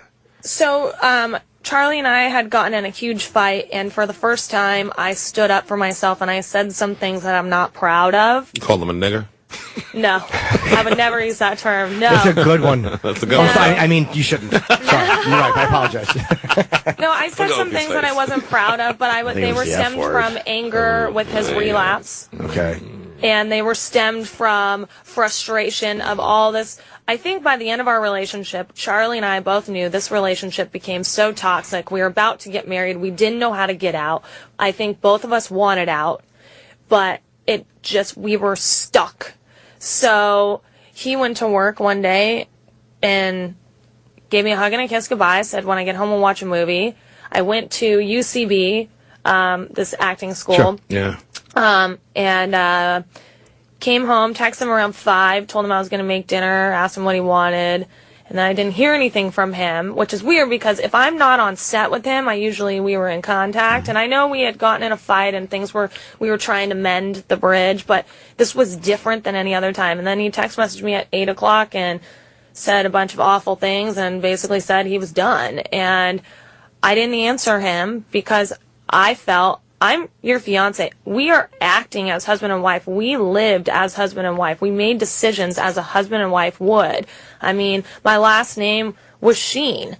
You know, he wanted to clarify, you know, the media made fun of me for coming out with my real name and being Sheen. He wanted me desperately so bad to shed this, you know, bad girl porn star image that he made me come out and say, my name is Scottine Sheen. Wow. And so I did it because this was somebody, of course, you know, I was going to marry him in November. So it was one of those things where why not? So, yeah, I mean, when he left me like that, I felt I deserved a face-to-face. Definitely. I wasn't just some flavor of the month. I wasn't just some bimbo that he had seen for a couple months. I was his fiance. I took care of his kids. I took care of him. I helped mend bridges. So this was something that was, you know, like, what the fuck? Yeah. What is it you want Dirty. from him now? Dirty business. Meaning you're in a Right. you're in a legal action. What is Right. it you're saying? Okay, this is what I'm entitled to. I want justice. I mean, financially. No what you're asking justice, for. no peace. That's right, sister. Financially, Yeah. nothing's been discussed, and I keep seeing all of these, you know, reports saying I want X, Y, and Z. There has never been a figure placed in my lawsuit stating what I want. And to be honest, I haven't even discussed any of that with my attorneys because the most important thing for me is hopefully, even if I have to crucify myself, I give all the women that he physically or emotionally affected strength. And not only them, but all women who have been with men of power, money, status, that are in these relationships or going through what I'm going through and are, you know, pinned and scared to not say anything. And so if I have to come out and everyone call me a, you know, an extortionist, whore, cunt, pig, then that's fine, because if I save one person from putting a bullet through their head, then that's fine, because I tried to kill myself twice to escape this madness. What? And if I can help one person, if there's one girl out there or one woman that hears me and says, you know what, fuck this Mr. Wall Street dude, you know what I mean? Yeah. Then that's all that matters to me. So right now, I haven't even thought about the lawsuit. I've left that to my attorneys. I just now have a voice. But if you're going, wait, this is my question legally. If it's you're talking about physical and domestic violence and stuff, which is a criminal charge. Doesn't something have to be proven criminally first before you can sue civilly for it? And if you're just suing civilly without a criminal, there's no. How do you sue without an amount? I'm literally just curious. You request for unspecified amounts of damages. I don't know. I'm not an attorney, so I don't know exactly. I couldn't answer that question. Okay. During that time, did you know that he was cheating? Because all those reports came out that he was spending so much money on blackmailing people and buying houses. You're being blackmailed, you mean? I mean, he was being was being blackmailed. So I believe he bought one person a house. Do you know how bad you'd have to fuck up for Charlie to blackmail you at that point? Yeah, he was being blackmailed. Did you know any of that? The cheating and the amount of money he was spending on allegedly on women? You know, I want to believe that he was monogamous with me. I know about the people who extorted him and blackmailed him, and so it's painful for him to say that about me, because extortion, the definition of extortion is, hey, you do X, Y, and Z, or I'm going to go out and tell the world, but that never happened. Last I checked, I have a legal platform, and I have a big ass mouth, obviously, that we've learned. So, but there are people that did extort him, but it makes me frustrated because now when I think back at everything he told me, I don't know what the truth is. You know, I don't know if he cheated. I don't know if, you know, and you just have this idea of this person and everything they've told you, and then you hear everything else, and I think that that's been the hardest part. I don't care what these tabloids say about me. I don't fucking care. You know, they've been saying shit about me since we got together. But hearing these other women, I don't hate them. I don't despise them, because maybe he manipulated them like me, but I was acting as his wife. So that's painful to hear, you know? Yeah. Because I did all this for him, and meanwhile, who knows what he was doing. Right. The NDA, too, there's a non-disclosure, and I know that sometimes those are invalid. And Right. it's when there's that much money at stake, it's kind of hard to get someone to go, okay, I'll honor the NDA. What was the NDA? So I'm actually going on MSNBC today with my attorneys to discuss the NDA. So I'll be able to answer that more clearly. With the attorney there? Yeah, with the attorneys. But yeah, so nonsense is essentially, yes, I signed one, but it was null and void. It's not valid. You know, when you're forced to sign it under duress and the circumstances at which it was signed. Right. So. Are you worried talking before a court has said that? Like you're probably ballsier than I would be, like because you're actually out speaking about something before a court has invalidated that. So you're kind of You're always almost you're always advised to just keep your mouth shut until the proceedings. Right. But you're actually like saying before the court says it, you're saying it's invalid. I can understand why you would be concerned about that. However, my attorneys and I have our own reasonings behind. Gotcha. You know, so we'll be able to explain that more. I highly recommend watching it because my attorney is going to be able to explain, like, why am I able to discuss this and how come I'm doing all this before, you know, a judge, you know. I have a guess. It's because your attorney wants Charlie to settle, and he figures Charlie will settle. Again, this is lawyer talk. This is not you as a person, but the lawyer might be thinking, shut her up and settle. There's a lot that can be said. Yeah. You were getting pretty upset there. And No, I wasn't. Considering everything you've told us today, what was the one thing that really just gets you upset? It wasn't even something we asked. All of a sudden, your whole mood changed. What were you thinking? Not seeing me again. Because you've said some I know. some far out stuff today. Any one of those things could have made you break down. But I noticed you were starting to get upset when we weren't even asking anything at that point. Because you listen to what you're thinking about, how you thought you knew someone and they turned out to be this complete stranger, and then you start thinking about everything that they're saying to defend themselves, which, you know, this is America. You have every right to defend yourself. Doesn't mean you're telling the truth.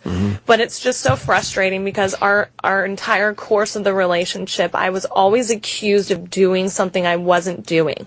I was always accused of, I'm lying to him, I'm doing this. And to be called a liar in my book is the biggest insult you could ever call somebody. You can call me every other derogatory term, but do not call me a liar, because I am telling the truth, and I'm not scared of the truth, and the truth will set me free. So right on. That's what makes me upset. It's just you think that this is someone, you know, I've broken down during all sorts of different times talking about this person all throughout the course of the week, but when you sit there and think about how this is just somebody you thought you knew, and I mean, shit, I'm learning stuff about him that I had no idea, and that's scary. Sure. This was somebody I called my husband, you know? It's crazy. One other thing, I apologize ahead of time, but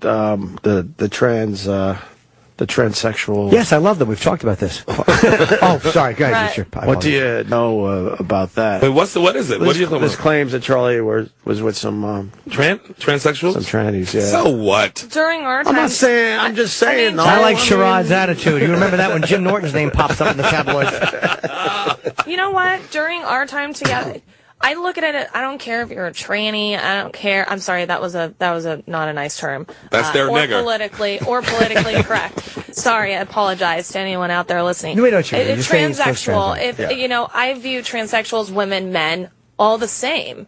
You know, if he did, which I'm not accusing him, he's accusing me, obviously. But if he did have, you know, what I consider extramarital affairs, even though we weren't married, we were acting married, you know, acting as a married couple. You know, that sucks. When you say what you consider extramarital affairs, were you saying stuff cheating? Like no, but I mean like, hey, like, yeah, we would hang out and have other people kind of be involved, but we never, we had a monogamous relationship. Yeah. Y'all never had a threesome? No. We didn't. What? And you know, Charlie Sheen's a fraud. No, we didn't. What about that tiger blood? I'm very disappointed. I've had threesomes. Like every time I meet a girl, the guy on your right, who really is a physical abomination, has to get in there. Part of our vetting process. That's what's so bizarre. And when I see these things too that he says, you know, in response, I would like to really ask everyone who's listening to, take a non-biased opinion, take a step back, look at both sides. Because I always play the devil's advocate, too, because I'm truthful with myself. There are things I did wrong, but there are things he definitely did wrong. But if I was such an awful person, all these people tweeting me, leaving me horrible comments, messages, don't whatever. listen to those people. If I'm so awful, and if they're claiming I was so awful in their response to my legal documents, then why did you ask me to marry you? She's talking to Opie. It's so odd. I think we're Team Brett. I don't think we think you're awful. No, I think you're terrific. We don't know the answer. Honestly, Charlie's not here to give his side, so we can only take half the story. We can't hear Charlie's side. It's hard to disagree with you when you're wearing that nice tight zip. That fucking top is we're just Team Brett. bugging me. Yeah, I find you to be a very lovely witness at this moment. What a mercy. One other question. Did you get the deposit back on the wedding hall? People need to know. Did they give some of the deposits back? Dude, I don't even know. He sold my engagement ring, so I don't even know. What about the band? Did they have to, cancel that? Wait, that was you. Were you burning photos, right? Yes. Oh, wow, do you regret doing that? The story about that is interesting. What are you, my mother? Jesus. No, so some mom shit. What are you burning? Her photos of her and Charlie and the family. Yeah. All your trips to Great Adventure and stuff, you burned it up? So what happened? You decided during November... Wait, that's Laura Bush. That's George and Laura Bush that need to burn. Wait, you're burning a photo with the president? Jesus. How bad does a guy fuck up when a woman burns a presidential photo? Oh, my God. I know. You just dropped a notch in our book. Jesus Christ, you threw the Shroud of Turin. She's throwing it in the fire. Charlie fucked up. So what happened? The thing is if you're a woman and you haven't burned an ex's photo, you haven't lived. Let me just say that first. Okay. But unfortunately, I was in the middle of a psychosis. I had a psychotic break, and I didn't come out of it fully and be back to myself until around June of this year. Wow. But that was filmed in April. I was upset with Charlie about something.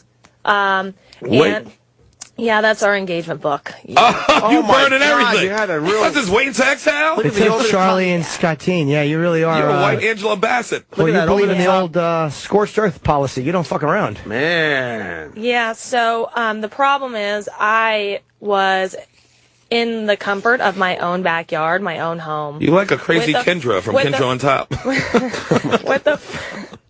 with a friend named Lenny Dykstra. Oh, no. Oh, that's really not the right... That's an improper term. So, yeah, exactly. So I find out. So he was the only person there while I was doing that. I was doing that in the privacy of my own home. I was frustrated. I have every right to do whatever I want in the privacy of my own home. Right. And Lenny fucking Dykstra's a... You know Lenny Dykstra? Well, he's too old to hang out. Lenny Dykstra scares the shit out of me. What happened? So if you watch the film, I don't even know I am being recorded. Oh, Lenny. Shit. And people are like, how do you not know when he has a camera in your face? He fucking uses his cell phone, duh. So he's like acting like he might be texting. Yes. Oh, wow. And so he's sitting there recording me. And so when this came out, my attorneys called me. They're like, what the fuck is this? And I said, look, what are you talking about?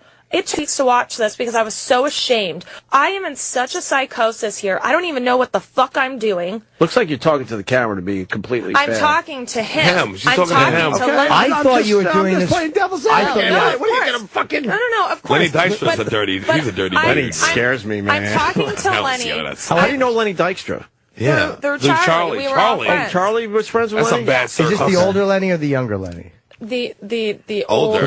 Yes. Older. So I'm discussing with Lenny. I'm venting, and I was in such a psychosis, and there were no drugs, so I wasn't like on a drug psychosis. I was in such just a cuckoo. I lost my marbles, and here this person is filming me. Well, I don't know if he sold it to Radar out of spite. Of course he did. He sold it for money. Well, yeah. He's a dirty son of a bitch. Keep me out of the Lenny Dykstra shit. So Charlie's team, in their response is trying to accuse me of telling Radar that I don't even have a copy of the video. So how the fuck did I do that? Right. Do you really think I want something as Plus, embarrassing and humiliating Charlie as knows that is how on dirty there? Lenny Dykstra is. Charlie knows how filthy Lenny Dykstra is, and he'll do some dirty shit like that. He knows that. Lenny Dykstra accused of robbing Charlie Sheen's porn star ex. he did. Damn, you look good. You look good-looking girl. I don't know anything about Lenny Dykstra. Swiping $50,000 worth of jewelry. Yes. You're saying that he did that? So he released this video after I threatened to file a lawsuit against him.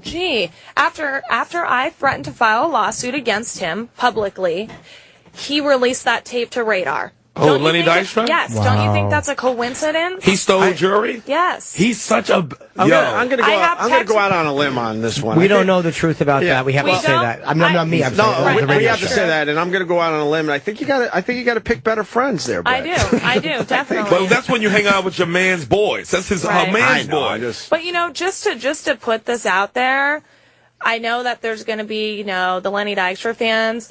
I have text messages. I have proof that Lenny had my jewelry. Listen to me. You know Lenny Dykstra. Okay. Sorry. So I have the text messages. I have the proof. So the reason why I have not followed through with the lawsuit is because Lenny informed my attorney that if I followed through with the lawsuit, that he would be sure to ruin me. And don't you find it interesting that that video came out after I said, you know what, fine. Lenny told my attorneys, this is what I'm stating. He told my attorneys relayed it to me, okay? This is not directly quoted, but this is what they relayed. They said that Lenny told them, look, she knows I don't have any money. She knows that I am on, probation. And I got called into the probation office because she went on TMZ and blah, blah, blah, blah. And my attorney said, well, look, we just want either her jewelry back, the money you got for it, or et cetera, et cetera. And he tried to tell my attorneys that he didn't have it. But then when my attorney said, well, we have the text messages of you proving you have it, Lenny then said, well, you know what? Tell Scott Teen that if she continues with the lawsuit, number one, she's never going to get any money because I don't have any money. And number two, that I will be sure to, he insinuated ruining me by everything that he has on me. And I find it ironic that here we go. That video. And can I make one last statement? Yeah, one last statement on this. Isn't it ironic that he did something like this and he admitted weeks ago on a radio show that he blackmailed umpires. You heard about that? That's what I was just bringing up. I was bringing that up. He hired private investigators. We had that story here, Sherrod. I didn't even remember that. He would whisper in the ear, like, how was that gambling in AC over the weekend? Or how's your mistress? How's your mistress? And then next thing you know, he's getting some balls. Nobody got walked more than him when he was in the league. Nobody got more walks to plate to first than him. I know he walked a lot, but I'm glad nobody you got specified walked to more. first, because a lot of times those walks to third, that's a really awkward thing in a baseball game. Ball four, and he goes for base, and like, wait a minute, sir. Don't you ever, Jimmy. Excuse me, I burped. He spent $500,000 on private investigators to blackmail umpires for smaller strike zone.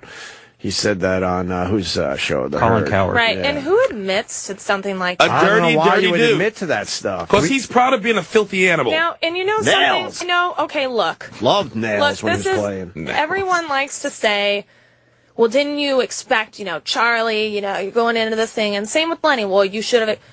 I was raised. You don't judge people on their past. You judge them on what they have, done for you. And Lenny was a good friend. So this was upsetting to me. And I tried for months and months and months to get my jewelry back from him. Lenny's a user. And why'd you think he stole it? I know he stole it because I gave it to him. Can I ask how a 6-year-old girl is friends with a 52-year-old Lenny Dykstra?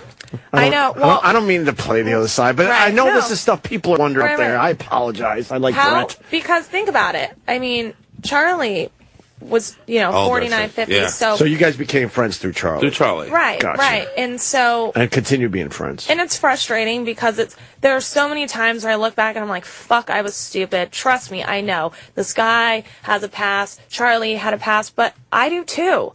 You know? I'm not perfect, and neither is anyone else, so I was raised, if they are committed to making their life, to changing, then, you should try to give them the benefit of the doubt. Unfortunately, I am way too loyal. I'm way too trustworthy. And that's something that has definitely changed in the last year. And I learned some hard lessons, essentially, for being a dumbass. We didn't ask earlier. Were you tested? And Yes, I'm HIV negative, and I have. I wouldn't carry the way. HIV I wouldn't carry the way. You know that? I would not care. That's never a way to get a girl. I always say, I'm just grateful for you. HIV negative. I'm very blessed that I'm HIV negative, and I have tested HIV negative for the last year since we have been broken up. But HIV is not the same now since Magic cured it, right? Magic Johnson cured. Is that what you're telling yourself? Yeah, Magic Johnson cured it. Cured all that. By the way, Brett, you shouldn't have to be subjected to Sherrod's speech in the mirror every morning that he gives himself. Yeah. Sherrod, your weight's good. You're good. So when you've been tested negative since you got tested. Yeah, I am, and I'm very blessed about that. And it's sad. It makes me hurt for those who do have to live with HIV because there's such a terrible stigma attached to it. Yeah.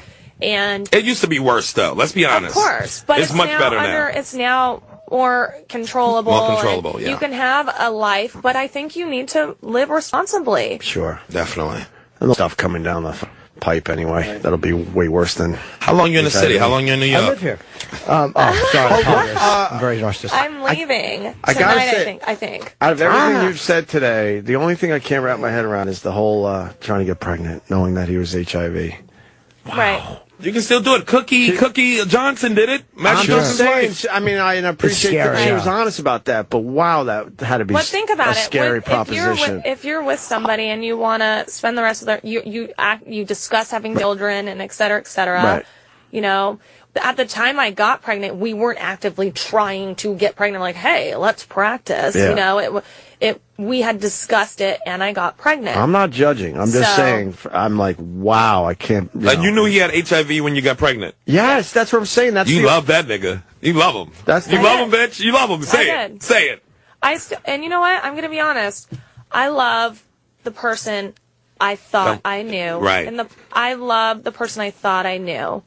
And it sucks that this is something I'm ashamed of. I mean, do you really think this feels good for me to have my whole family and friends read this stuff about stuff that happened in my relationship when they adored Charlie? Mm-hmm. They came over to my house. I mean, these people saw us together as a unit, and my family knew his kids, and my grandma treated them like her grandchildren. So this is hard for everyone as a whole. And, the one thing that I did promise myself is even though I do have, details or things that I could do to shots, the one thing that I promised myself is I will do everything I can to protect his children. Yeah. Because at the end of the day, I loved his children like they were my children. Some cute kids, too. Like all daughters, right? No, he has 3 daughters, and then he has twin boys.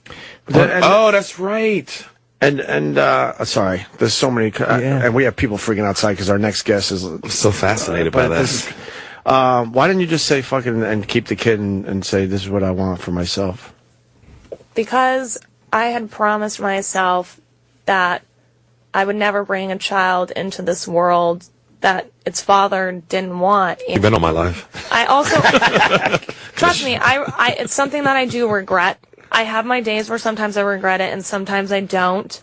But Charlie and I were a team, and I saw us as a team. And if that person isn't ready, I always was constantly trying to prove that I was loyal to him. By saying, I don't need this. I don't want that. Don't buy me this. I don't want him to put me in his shows. If you notice, I never was in his shows. He never, allowed me to work. I didn't push that because I just wanted to show him I was there for him, not anything else. So, and for all those naysayers, if this was about money, don't you think I would have kept the child? And also, if this was about money, don't you think I would have kept my mouth shut? I mean, Right. The child would have been a guarantee for a nice payday. Sure. But You're absolutely right. And I'm ashamed of it. That's a And, I guarantee. went against my own morals and my own values. But unfortunately, you do foolish things for love, and this has been a large life lesson. All right. Wow, So Brett, anyway. thank you very much. This is amazing. And can we plug where she's going to be, too? Yeah, and I think we're all in agreement that you need a big hug, man. Absolutely. Yes, you do. I think we're going to line up and just give you one hug after Just a another. big hug, just to get her through the giant week. hug, because we're human beings. And I better start it off, huh? I think Sherrod's going to start it off. Yeah. No, because I won't want to hug her. You can meet Brett. You go last. It's no hugging left. Let me Jimmy. plug our date at headquarters. Back in the bus. It's a great club, and it's the annual Christmas party, XXXmas party. It's Thursday, December the 17th, 10 o'clock. She's going to be available for autographs and photographs, and with Capri Anderson and Angela Summers.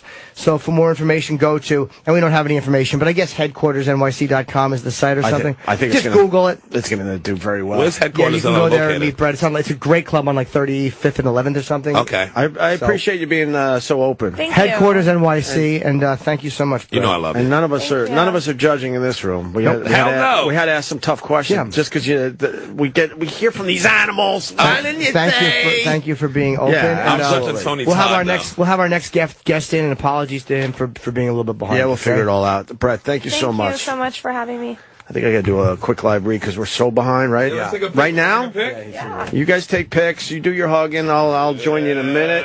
What do we got? No bed? Nothing? Guys, wouldn't your wife or girlfriend love it if you treated her to the very best this Christmas?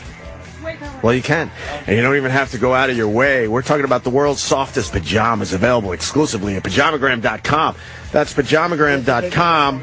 Created by a team of dedicated pajama experts, the world's softest pajamas are lighter than a cloud, softer than a bunny, like cashmere, only better. Talk about dreams. You'll love the way the world's softest pajamas feel. You'll love the way they caress every curve. More than a gift, they're a feeling, an invitation to linger a little longer. The world's softest pajamas are available only at pajamagram.com. Visit today and give her a gift that keeps on giving to both of you. You don't even have to wrap because every pajamagram includes free gift packaging. Christmas delivery is guaranteed. Visit pajamagram.com or call 1-800-GIVE-PJs. That's pajamagram.com or call 1-800-GIVE-PJs and tell them Opie sent you. Jeffrey Dean Morgan in studio. We made him wait for 20 minutes. We all feel bad. We all apologize. No. We're usually on time, man. No, At least don't you're worry cool about about it. I had nothing but time. We've had people march out like, and they stomp down the hall. Nah. And we were excited for you to come in, so we feel really Absolutely. I mean, we had Charlie Sheen's ex-fiancée in I here. heard, man. And just when we were about to wrap up, she starts with something else where we're like, oh, my God. Yeah, you gotta hear that. Came through.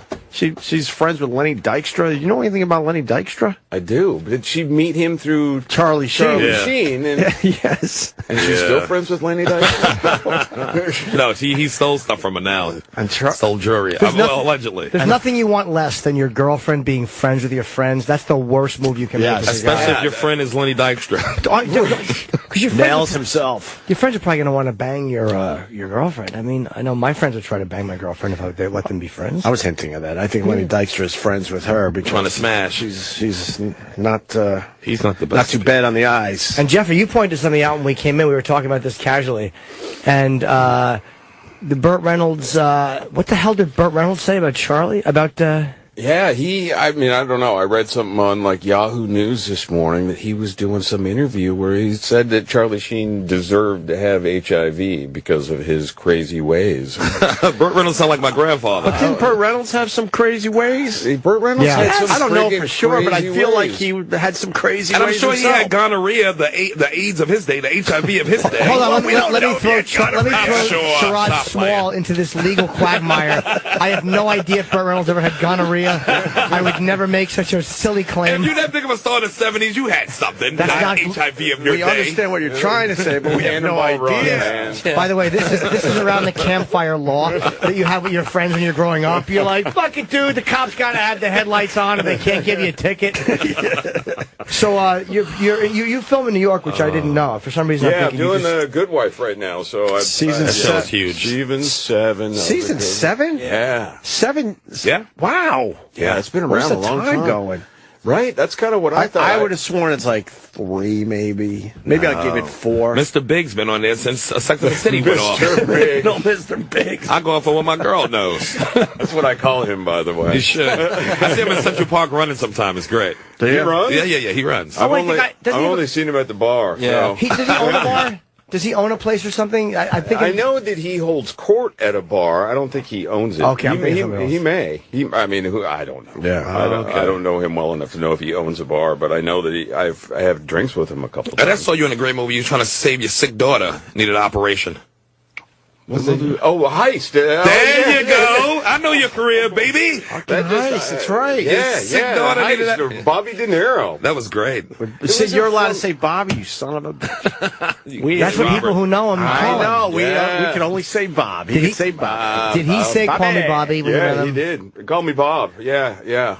Bobby, I threw in the B part. That's fine. That movie was fun, though. It was a fun movie. But he's like, call me Bob. It's a true deal. It's like the first thing that he says to people. Was that your first time meeting him? Yeah. I met him in Alabama where we shot that thing, and I met him like the night before we started shooting. We went out and had dinner, and it's fucking Bobby De Niro. Yeah. What did you talk because I hear he's a quiet dude. What do you open with? We talked about we talked about cabins. We talked about log cabins. Believe it or not, that was because I love them and he loves them, and we kind of sat in the corner, and the whole rest of the cast was being social, and we sat in the corner just kind of quietly talking. Because he is very quiet and private, and we just sort of talked about. Our love of log cabins. Do you have a log cabin? I do. I've got a log cabin that I've owned for a while. That was my first purchase in upstate New York, and now we have a farm, but I can't get rid of the cabin because I love it so much. Really? It's out in the middle of the woods, and it just feels like a log cabin would be cold. I got a fireplace as big as you. So you think it would be drafty? That's what you think? No. I know. I'm just. Oh no! Of course. So much you just fun. shove some mud between the logs, man.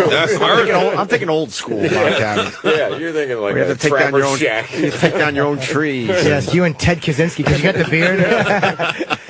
Hey, what was your first take with him like? Yeah. Every actor says the first take with him is like really frightening because you know who you're on screen with. Yeah, well, my first day with him was quite a bit, and there was one scene in particular where our two characters kind of have this little bit of a showdown in an office. And the director pulled, and we do it a couple times, and Bob's being pretty. I mean, he's just being Bob, and the director pulls me aside and he's like, man, I really need De Niro to be fucking De Niro. I want you to get him aggravated. And I'm like, because, he just wants a Goodfellas, Raging Bull, fly off the handle deal. And I'm right, like, not King of Comedy De Niro. Right, yeah, just not the intern De Niro. This is not the intern. So I kind of went off book a little bit, and this is like a 7-page scene. This is in the office when he throw you out? Yeah, yes. And so like halfway through the scene, I sort of go off book a little bit, and he just cuts me off, and he's like, "Get the fuck out of my office!" And there's the moment. That's what they kept it in. Cut the scene in half. It ended up being a real short scene, but it was him doing that thing he does better than anybody, and that was what the director wanted. It was awesome. That's great to hear. It was awesome. I mean, that's the whole. I was there because I just really wanted to meet him and work with him. Yeah, what a great opportunity. Me too, but I haven't had that opportunity. It was cool. He's just as cool as you want him to be. You know what I mean? He's what you want. You had to be shitting your pants. I know. A little bit. I know you have a wonderful career, but still, it's De Niro. It's fucking. You got to see the movie. The movie's That's a good exactly movie, right. man. Heist is a good movie. Maurice Chestnut's in it too, right? Yeah, Morris Chestnut. Dave Bautista. He's in the new James Bond. He's the villain, the big, huge ex-wrestler guy. Yeah, we know Bautista. Awesome. Gina. He's in Galaxy of the. Oh yeah. Yeah. Guardians Galaxy. Guardians of the Universe. Yeah, that's it. Whatever. That thing. Have you shot any Walking Dead yet? Maybe. Okay. I've been to Atlanta, and I said hello to everybody. You've gotten to know some of them?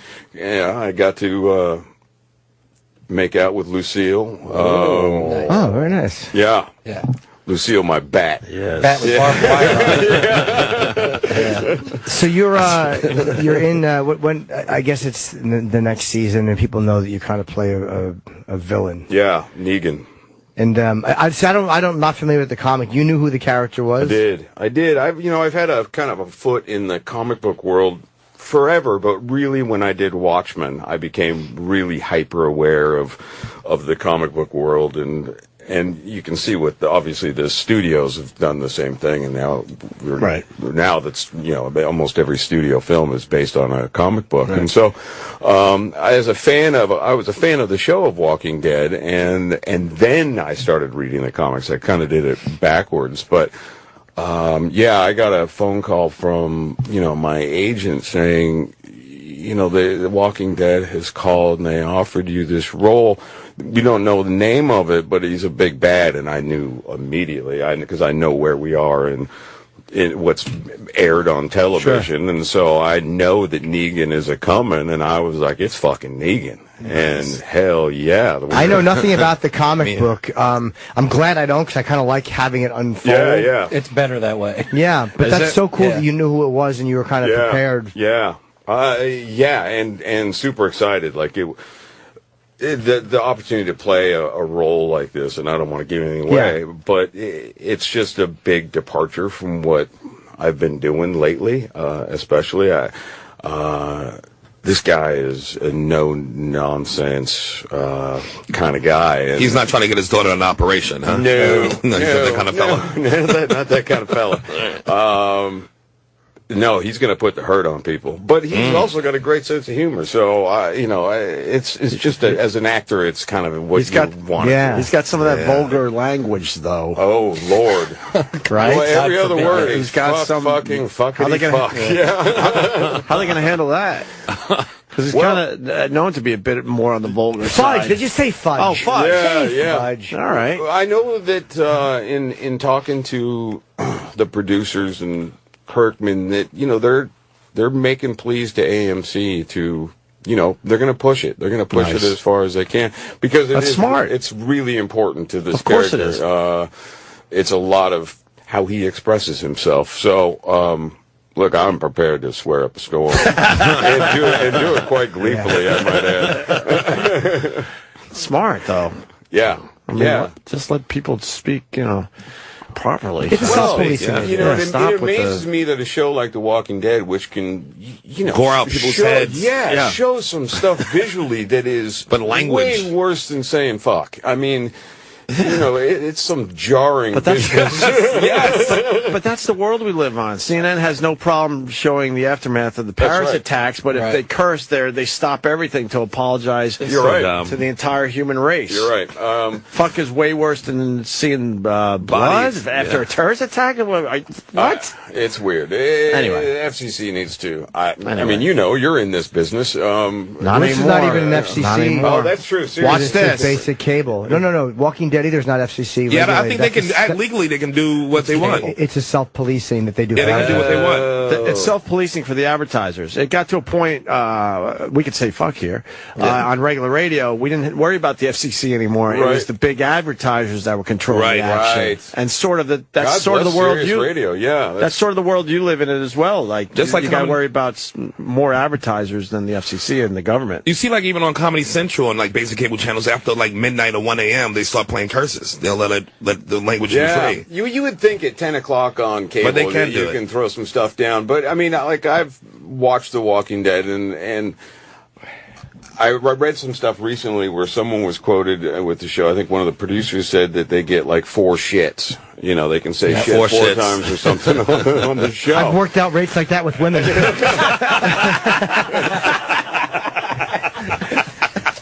Funny but true. It's rare when something's funny and true at the same time. That's going to make me Oh, happy. you don't want That's going to make me happy the rest of the day. You don't want to know, Jeffrey. You don't want to know. You don't want to know. Gonna do, Bobby. Oh, shit. You said something interesting too as an actor. Like you like playing tough characters, but you're trying to look at them like they're sociopaths. So if the script says this guy's a complete fucking, he's a psychotic, you look at him like he's a very rational person. It's very smart. I think it's important that you don't play that sociopath. I think especially with the character talking about Negan, I think that his actions sort of kind of speak for themselves. But if you play that the guy as normal as possible, it's a much more interesting way as a viewer to watch, and much more interesting for me as an actor, especially if you're carrying around Lucille and the bat does your talking, or your language is very colorful. I think it's important for me anyway. I like to try to play opposite sort of. When do we finally get to see Negan? Soonish. Okay. Yeah. I mean, I'm sure you don't want to totally give it away, but soon. Yeah. It'll be coming up. Okay. And it's interesting to play it normal and let people, because that's where I've gone wrong when I've done acting jobs. I play it too crazy. I open my eyes wide. And I say to the director, "Is this what you mean?"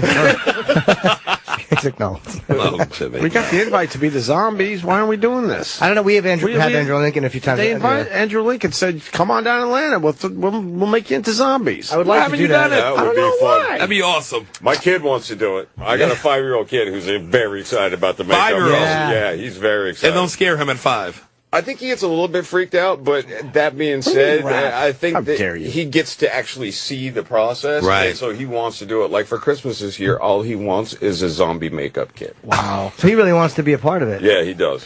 See, I've tried. They said there's a certain way to play the zombies in that, and I did it wrong. I did like an audition. I was just yelling zombie. And I'm like, no, that's not what they do, stupid. I read somewhere that they make you go to like zombie school. Yeah. If you're really? zombie, That's right. They teach you how to walk and move. It's probably an 8-hour class or something, but they all do a certain. It's like Burger College. Yeah, and a walk, a slouchy walk. It's pretty impressive. I don't know how you have to be pursuing. I tell you, I wouldn't want to do it. I wouldn't want to be the zombie because that's a long day in a makeup chair and. That shit drives me nuts. That'd be fun. We got to wrap. They're telling us, yes. He has a lot. Damn it. Can I ask one final question? Sure. An easy one. Easy. Nancy Wilson gave you guitar lessons for a week? Yeah. How cool was that? It was awesome. I had a total crush on her. I'm not going to lie. Really? Yeah. Well, I mean, I'm from Seattle, so I grew up, and Hart was fucking huge, right. and so I was doing this movie.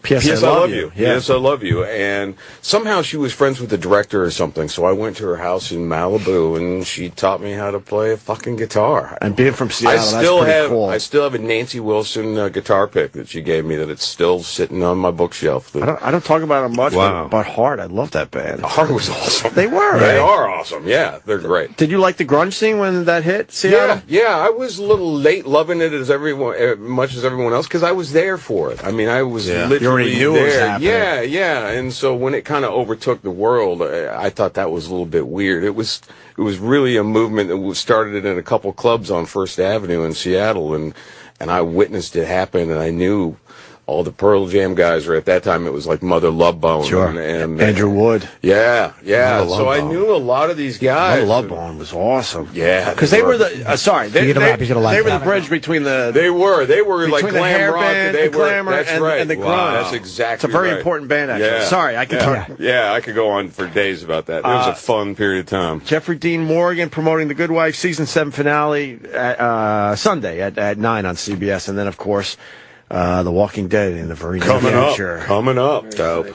Huh? Very excited. Yes. Why are you getting up? Because I'm going to walk him out. Why doesn't he need you to walk him out? He's a grown man. Yeah. Stop trying to make connections. Wait, I want to take a pic. Can we take a pic? We don't got a chance for a pic? Exactly. So, Jeffrey, are you auditioning people? Shut up, Justin. What do you want to hold his? You want to hold his hand? What do you want? What are you doing? I walk people out. No, you don't. Open the door. You don't have to walk in and out. He's open my the door and neighbor. tell him to get the fuck out. Neighbors. We're neighbors. We're going to talk about Ed Hackett and his that's right. fame. Get the hell out of here. All right, boys. Thank you very much for having me, man. You can me anytime, Jeffrey. I like Jeffrey Dean Morgan. That's from Paul. You know Paul? Yeah. All right, my boy. You guys take pictures. What am I reading here? Steven Singer? You got Steven Singer. How many more I got? You got 2 more. 2 more? We're done with the show, though. All right, Yeah, we're here for a while. Have you heard the expression, Steven? Hang on. Look, Steven. Good work, man. Good game, for real. Thank you. Come back and see us, please. Jeffrey Dean Morgan. I would love to. All right, He's man. all right. It's going to be cool. Yeah, no, I know. It's going to be awesome. All right, listen. Thank you, guys. Thank you, All right. man. Steven Singer. I got to just read the copy. I apologize ahead of time, but we are fucking late. Have you heard the expression, I hate Steven Singer, and wondered what it actually means? Well, for starters, his competition really hates him. Here's why. As the holiday approaches, you see sales and special offers everywhere you turn, but not with Steven Singer. Steven Singer Jewelers doesn't run special sales because Steven always offers his customers the best price. Steven Singer is committed to one price, no pricing games. Steven wouldn't treat his friends any other way, but this way. Buy real jewelry from a real jeweler. Go to Steven Singer Jewelers and get the perfect price every time. You'll never have to negotiate or haggle. Go see Steven and feel the difference. You'll have fun buying diamond jewelry for somebody you love. Visit Steven Singer Jewelers online at IHateStevenSinger.com or at the other corner of 8th and Walnut and get the perfect price online or in the showroom. Find out why most other jewelers in America hate him. Go to his website. He's got lots of stuff to check out. IHateStevenSinger.com. Steven Singer Jewelers. One place, one price. More with Opie and Jim after this. All right, Steven, enough already. For real, enough. Stop following me. This Steven Singer guy, I'm telling you, he's following me. Enough already. I just did a live read for you. Hi, Sherrod. Hey. Good job today, by the way. Thank you. You know this Steven Singer. He's been needy. You know that. He's got some good deals going, though. It's Christmas time. He's got good deals, but he lacks, like self-confidence. Well, he does. Because he keeps pushing and pushing. It's like, Steven, we told everyone about the good deals. Relax. They You're good get for it. a while. Yes. I just did a live read 2 minutes ago for the guy. He's overselling himself. Relax, Steven. Take a break. Go down on that shore house. Yeah, enjoy yourself. This alleged shore house. Every time I try to get you on the phone, oh, he's at his shore house. Oh, really? I think that's the old excuse. That's an excuse. That's the blow off. Okey-doke. All right, Steven Singer. Everyone hates you. I hate Steven Singer. You've heard it for years and wonder what it means. This time of year, most other jewelers love to hate Steven because Steven has the most beautiful, best diamond stud earrings anywhere. You could choose a great pair of Anita Diamond stud earrings for under $270. The holidays just around the corner. Cross the best gift off your list today. Take advantage of Steven's free shipping. Free shipping, that's where they get you, right, Sherrod? Free shipping, that's what I'm looking for. You get a nice sale. Oh, he doesn't like sales, this asshole. Oh. He doesn't like, I shouldn't have said sale. It shouldn't be a sale because his prices are always low. I don't need a sale. That's what he's trying to tell people, but I like seeing that word still. You still like seeing a sign up? So, you know, we're in a disagreement with this thing, so I told Steven, I'm like, look, just put a sale sign outside your store. Then they come in and go, that was just to get you in the door, you dummy. Let me really explain what's going on. Just write everything must go. Yeah, exactly. But they get you with the free shipping. Other people get you because they don't have the free shipping. All right, let's get back on the script. Guaranteed to arrive before Santa's sleigh. Diamond studs are the #1 gift that will last a lifetime. And speaking of lifetime, now this is smart. I'll agree with you on this one, Steven. He gives his friends full lifetime trade value. That means you can start with the small ones, Sherrod, and then you're doing pretty good because you're on tour with Tracy Morgan. Right. And then you're like, fuck, I got a few extra bucks in my pocket. I'm taking those small diamond studs and I'm upgrading. Oh, he let you upgrade? Upgrading the mofos. Oh. Now you're starting to see why most other jewelers hate Steven Singer. Holiday shopping done all at the perfect price. Free shipping. That makes it easy. Steven Singer Jewelers. One place, one price. Visit Steven at the other corner of 8th and Walnut or online at IHateStevenSinger.com. Keep me here, E-Rock. I want to just thank Sherrod before we get out of here. Sherrod's coming back tomorrow. Yes. He's on tour with Tracy Morgan, which is awesome. We're so happy for him. Yes. That's a great hit for him. You needed a break. I needed a break. I needed some good money coming in. And opening them for Tracy is doing it. Is it? Yeah, Nice. it's good. It's pretty good. It's pretty Nice. good. I still need some serious money, but that'll do for now. How about I get a little taste of that? Can I get a little taste? Well, you got a taste. You know, you got something coming your way. All right. And then Race Wars tomorrow night with Artie Lang. Artie Lang and Janine Yashir. Yeah, if you haven't checked out Gina Race Wars Yashir. yet, I keep brutalizing her name. I don't know why you haven't. Him and Kurt Metzger, they got some good chemistry. They got a good thing going. Who's that? You and Kurt. Oh, yeah, we do. I love Kurt, that dummy. I don't like the 100 people that come storming in here. That's how and we take roll. over the fucking yes, we come through with a whole village. place. I think I need a crew. Let's get a crew going in here, It takes guys. I like little sweet faces in the back. I'm gonna trade in the jizz for the crew. What? What? The show is going so nicely. what happened? And it's Hanukkah. What happened? Second day, right? Worst night of Hanukkah ever. Day 2? Why is day 2 the worst day? Because you just said you're going to get rid of the Jews. Oh, I thought that was. That's day 3. That's day 3 when you get rid of the Jews. Tonight's the third night. I don't know, but I see him with a crew. It's way more exciting than you guys walking around with your briefcase. Well, What kind of crew do you want? Wait, I want to point out one thing. Opie, who runs Hollywood?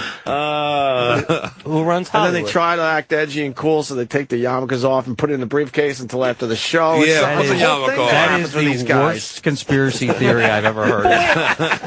Eric and I don't wear yarmulkes and don't carry briefcases. I don't know. It's the Yeah, you stereotypical do. Jew I was going for. Who would you Typical want? Jew. Who would you want in your crew? Yeah. Like what kind of Kenny, Well, There you he's go. already in. Troy. Well, they're already Troy here. makes They're it. already here. You obviously want other people. What That kinds aren't- of Some chicks. You need some chicks in I here. want some chicks, and I want one big ass black dude, Yes. like that takes up the whole door. You just miss Patrice. Yeah, Mr. That's all that Patrice. says. His birthday was yesterday, right? I thought it was today. I'm a yesterday. little Yesterday. confused. Was it yesterday, the 7th? Yep. And not the 8th? 7. All right. But then again, I don't know when my mom's birthday is, so. All right, good. I You don't know when your mother's birthday is? I do. I was just Oh. trying to make a joke. Oh, stop it, Opie. Stop it. All right, we got to go. I want to thank the Stangles. Oh. They were wonderful today. Always wonderful. It's And time Eric- for me to pack up my yarmulke and leave. That's right. And Eric is whispering what, Eric? There's only a few more hours left on the Why Hunger Hungerthon. You can bid on the O&A package and a whole bunch of other stuff. Shit. Okay, don't come see us. What's the Wide Hunger Fund? They're already going to see us. There's a nice bid, I heard. Yes, there is, but it could be better. Well, I don't care. Y'all raising money for hunger? Yeah. No, because that guy hates me. I don't give a fuck. I'm just doing it for the company.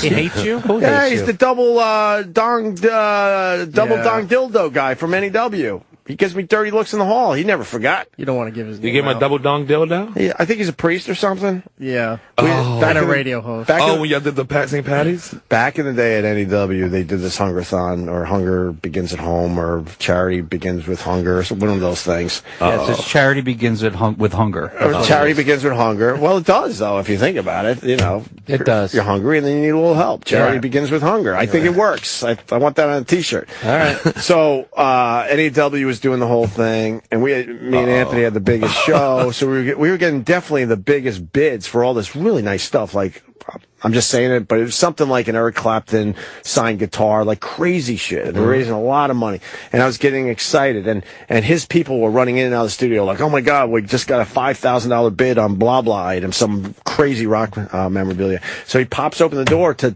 give us an update, and we were in the middle of a double. How do you say that? Double-headed dildo, action with two hookers from up your way. You mean up my way, Harlem? Up your way. What? And they were going at it. It was going at it with the double going at it, and then What happened in those days? And I mean, I'm not saying I don't understand why he doesn't really want to, associate with me. But the door opened. I saw him. I said, "Hey, blah blah." I don't even want to say his name. I go, "Hey, man, come in and check this out." Because I was all excited. Like, I think everyone should be checking this out. And he was like, "No." Oh boy, was he no. And then I heard he was a man of the cloth or something. Wait, let's get back to the girls. They were doing ass to ass with the double head dildo? Every way you could figure out. That's what I'm talking And that's supposed to cure hunger? Yeah. Yeah, and they were feeding each other. I'll say. I want to see the video on that. And Is there by the video looks on of it, one was a little hungrier than the other. One was a big girl? She was just taking a little more. Oh, she was taking more the double dong? I remember, I would love to see pictures of this, but they weren't lookers. And they have to be lookers for me to enjoy it. They weren't lookers. I really enjoy it. But they were good eggs. They were real good eggs, huh? Good eggs. Pushing that thing in each other.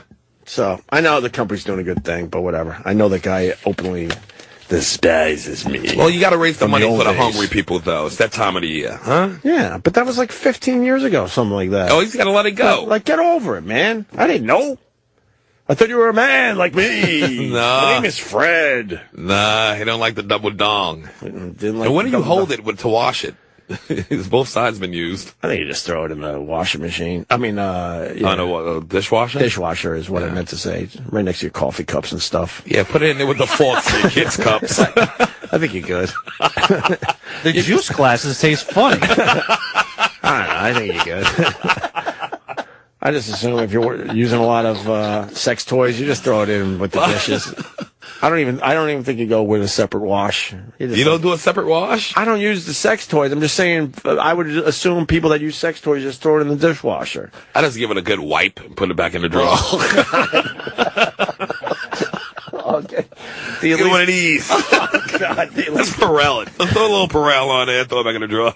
Do you at least get it into the crevices? That shit? Oh, God. I'm going to fucking dry heave. I spray it down with Lysol. Throw it back in the drawer. That's good enough.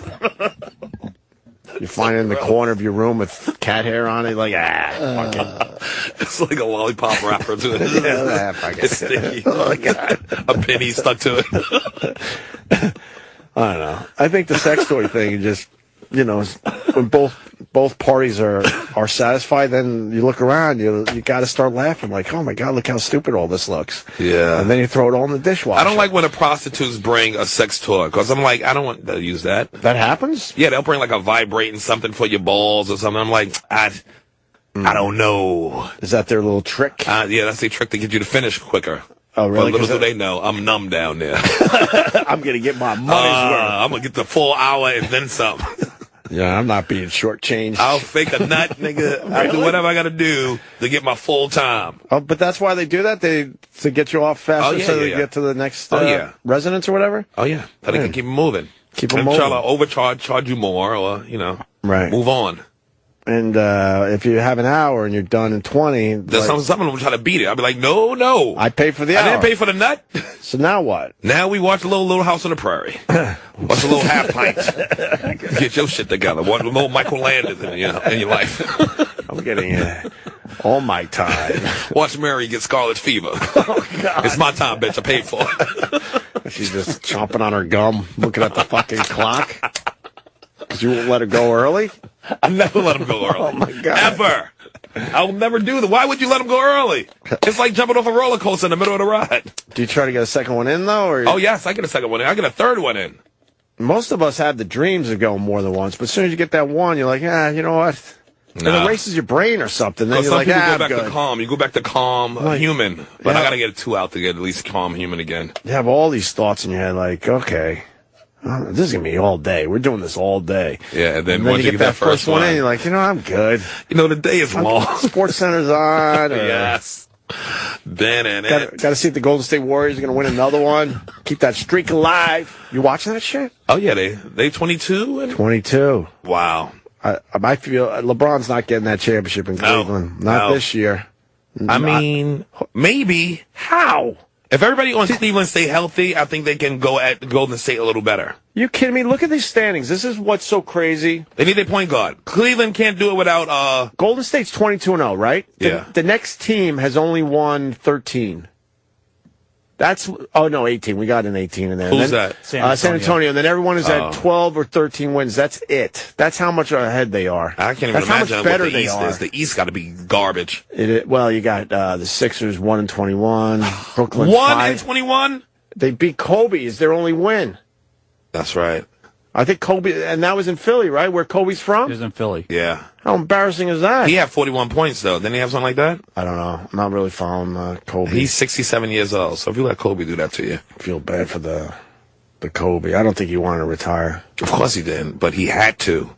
You think? It's embarrassing. What if he gets all nice and healthy and someone goes, you know what, let's give it a shot. Once he maybe like a contender. Maybe let's say, I don't know, Cleveland or somebody. When that Achilles popped, he's Remember when 37 Shaq- years old, so 38, you done. They did it with Shaq. They gave him the snow shovel. I'll never forget it. Oh, when he left? When he went to Cleveland. They gave him the snow shovel. Said, welcome to Cleveland. We're going to do this. They didn't do it. He didn't do it. It was just awful, but he still got people to come to the games, but... Yeah. And then you got the Knicks at 10 and 12. But that kid at center is going to be... Porzingis. I still don't know how to say his name properly. He's great. Yeah, he is. He's great. 19-year-old kid. He's a good kid, too. I like him. He's only 19? 19. He just turned 20, probably, but yeah. And didn't Carmelo Anthony kind of go, he didn't like the pick at first. He didn't like the pick. Well, they got booed at the draft, but everybody's liking him now because he's a hard worker. He loves playing on the Knicks. Yeah. Like, he wants to be here. He's going to be great. And his fans like that. He's going to be great. He's going to be great. He's going to be great. We got one finally. He got a jumper. The first time they played Dallas yesterday, he's a big Nowitzki fan. His game is like his. His game is like his, and he's younger. He's He so looked up young to him. and fast. Right. He's fast? Yeah, he's fast. He goes up and down the court. Like, he don't sit under the basket. Right. This motherfucker's moving. I might have to start looking at the Knicks again. I like him. I like this kid. I've taken, like I like to say on the show, a peek, but maybe I got to start really watching again. Yeah. I saw you at the game. Yeah, I went with Trace, yeah. In the front row. And Porzingis came right over there. Him and Tracy, because Tracy had a speech with him. He took him to the side and talked to him like a few weeks before that. Did he really? Oh, yeah. Yeah, that kid loves Tracy, too. Well, Tracy knows how to hold court. And he really does. I'm surprised he didn't stop the whole game. That motherfucker's like the Pope. I've never seen anything like it with Tracy. They give him the key to the city in South Carolina on stage, fucking city councilman. Did I tell you the Bruce Willis story? What? It's pretty. Oh, when they shot the movie? They shot it in Brooklyn. Cop out. Yeah, and Kevin Smith was kind enough to invite me, to check it out for a night, and they were doing a car chase scene and stuff, and all of a sudden there was a break in the action as they're setting up the car and wetting the road. They like to have everything wet in movies these days. And Tracy was just holding fucking court, making everybody laugh. The whole crew and me and my wife and just everybody. That's what he does. And the whole time, no one noticed that Bruce Willis was standing right the fuck next to us. No one fucking noticed. Because afterwards, it was just so much fun, and everyone broke and got back to doing their jobs. Someone comes up to me and goes, Bruce was pretty much standing right next to you the whole time. And I'm like, no. And I would have loved to meet Bruce Willis. But that's how captivating Tracy is. Yes, and then I didn't even care that I missed the opportunity to meet Bruce Willis because it's Tracy holding court. There's few things that are better in this world. I'm telling you. When he gets going and just fucking riffs. He has everybody laughing. Security, producers, fucking. He did the same thing on a movie shoot in Atlanta when we went down there for that fist fight movie. Yeah. He just have the whole crew just dying. They waiting on him to talk and come. They love him even more now. Everything happened. Right. It's like Mickey Mouse. It's like going around with Mickey Mouse. Is he totally back? He's about 85% back. But like mentally, he's all the way back. It's just what. But it's like still physically, his leg is still... What about the emotional scars? Emotional scars is there too. He still gets emotional about shit. Because when you get a brain injury, you get emotional. Sometimes you get too angry. Sometimes you get too happy for no reason. Yeah. But he's dealing with all that. And plus his leg, he had that scar on his leg. They thought he was going to have to amputate his leg. How bad is the leg? But it's better now. He's walking on and everything. He might do a little stumble here and there, but he's... All right, let's not fuck with your money. So let's and he's doing an hour on stage now. Let me stop the conversation before he's doing great. He's fuck with your money by accident. No. I'm insured. You weren't supposed to say. No, I'm still. All right, Sherrod's coming back tomorrow. Killing it today. Thank you, Sherrod. No doubt, son. We good? No more live reads? Everything's good? We're done. All right. Guys, thanks for listening. This was fucking fun today. It's good times, man. A good one, man. Feels right. I don't wear a yarmulke. That whole hairdo is a yarmulke. He just got a haircut and grew in already. He's got the fastest growing hair. I don't have a yarmulke. I think I told the boys in the garage yesterday one more thing. So, what? I think it's true, though. It's not true. Out of nowhere, he left here with really long hair and went to Disney with his Disney, I'll put that in quotes, with his family. Well, there's photos for of like me. 5 days, and I think that was the excuse to go to the short wig. Oh, he switched wigs. Switch wigs, and his traveling back. wig. But his traveling wig. He comes back and he goes, "Look, man, I got a haircut, blah blah blah." But I think he just switched to the short wig. I posted a photo of me in a haircut. That was to get us thinking, like. Well, no, it was because I got a haircut. It was because I actually got a haircut. People like you, going from the long wig to the short wig, I get it. That's an easy one to pull off. I want to see how you pull off the short wig back to the long wig. But I'm not going to come in with long hair tomorrow. It has to grow out. I don't wear a wig. It's going to have You to got be a thick head of hair, boy. Thank you. It's going to have to be one of those 2-week vacations, and then you come back with the long wig, and we're scratching our heads a little bit, going, wait a minute, but then it sort of makes sense, right? But you went back and looked at past videos from between May and now, and you saw my hair growing. I know, really? Yeah, No. you told me that. You No, said, I "Oh, didn't. I saw you in May. Your hair is here." And you saw Prove this. it. Well, you told me. No, I didn't. You have like mad follicles per inch. Yeah. Nigga. It's crazy, isn't It's it? mad. It's like I don't have sense. I don't have a forehead. it's like all that. It's like your follicles are so close together and Yeah. thick. It's good, right? Good for you. Got Travolta hair like back in '77. Yeah, not Travolta hair now. Not now. No, that hair is on a fucking You got, mantle. Not a wig. you got hair like an Asian family's apartment. I don't even know what that means. I was trying it. Like their apartment? Thank you for laughing. I was trying. I was no, trying. right. I see what you're saying. Like if I had They like, like to a- shed. they like to squeeze a few extras into their apartment. Is what I'm getting. But what does at. that mean? You do got- have an Asian head of hair. Like You're it's like squeezing Asian hair. Too many. He's saying a tight knit head of hair. Yeah, you got a lot. Tightly knit. Yes. Like, yeah. No room. Tightly packed. Yeah. Tightly packed. Yes. Yes. But it's my hair. You need to cut it and give it to like cancer kids or something. Make somebody's week. I asked. It wasn't long enough. I did have a teacher. Not now. Growing up, a history teacher, I think. It's been so long, I'm not sure what he taught, but it doesn't matter for this story. But he had that exact thing. He had the short wig, long wig shit. Like his hair looked No, like that. but And it's he not, went- it's not this exact shit because you pointed to me. I don't have a short wig and long He wig. has a short wig and a long wig. Justin, yeah. No, So, but he would, I think he would do it, no, he would do it over summer break, mostly. He would go from short to long to start the year.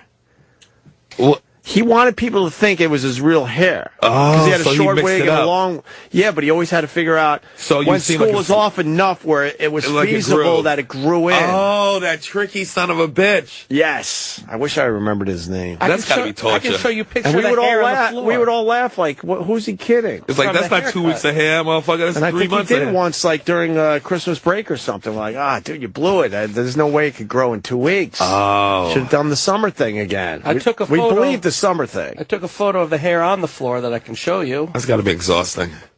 You have to keep up with kids with your hair because you fucking got to wear wigs. Yeah, are your kids in And, onto you? and Cheryl, who cut my hair. I Your took a kids picture onto of you? her. Are your kids onto you with the I 2 don't wigs wear yet? a wig, but my kids were very happy I cut the hair. My 10-year-old daughter said it was disgusting. Your hair do? Kids are assholes. She said it was disgusting. They're needed. They really are assholes. Oh, they're assholes. Oh, God. She said your hair was disgusting. I once said to my son, you don't have to say everything you're thinking. Okay. I guess it's my job to teach you a life lesson. Discretion. Yes. They have none of it. Oh, wow. But I took a picture of the hair on the floor because I knew you wouldn't believe it. It's my hair. I don't trust And the animal. Cheryl, this woman Cheryl, cut my hair.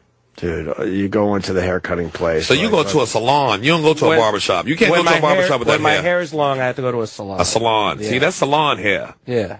That's a lot of hair. Are we still on? That's not barbershop 2, Cedric the Entertainer hair. No. No, nigga. Cedric, yeah.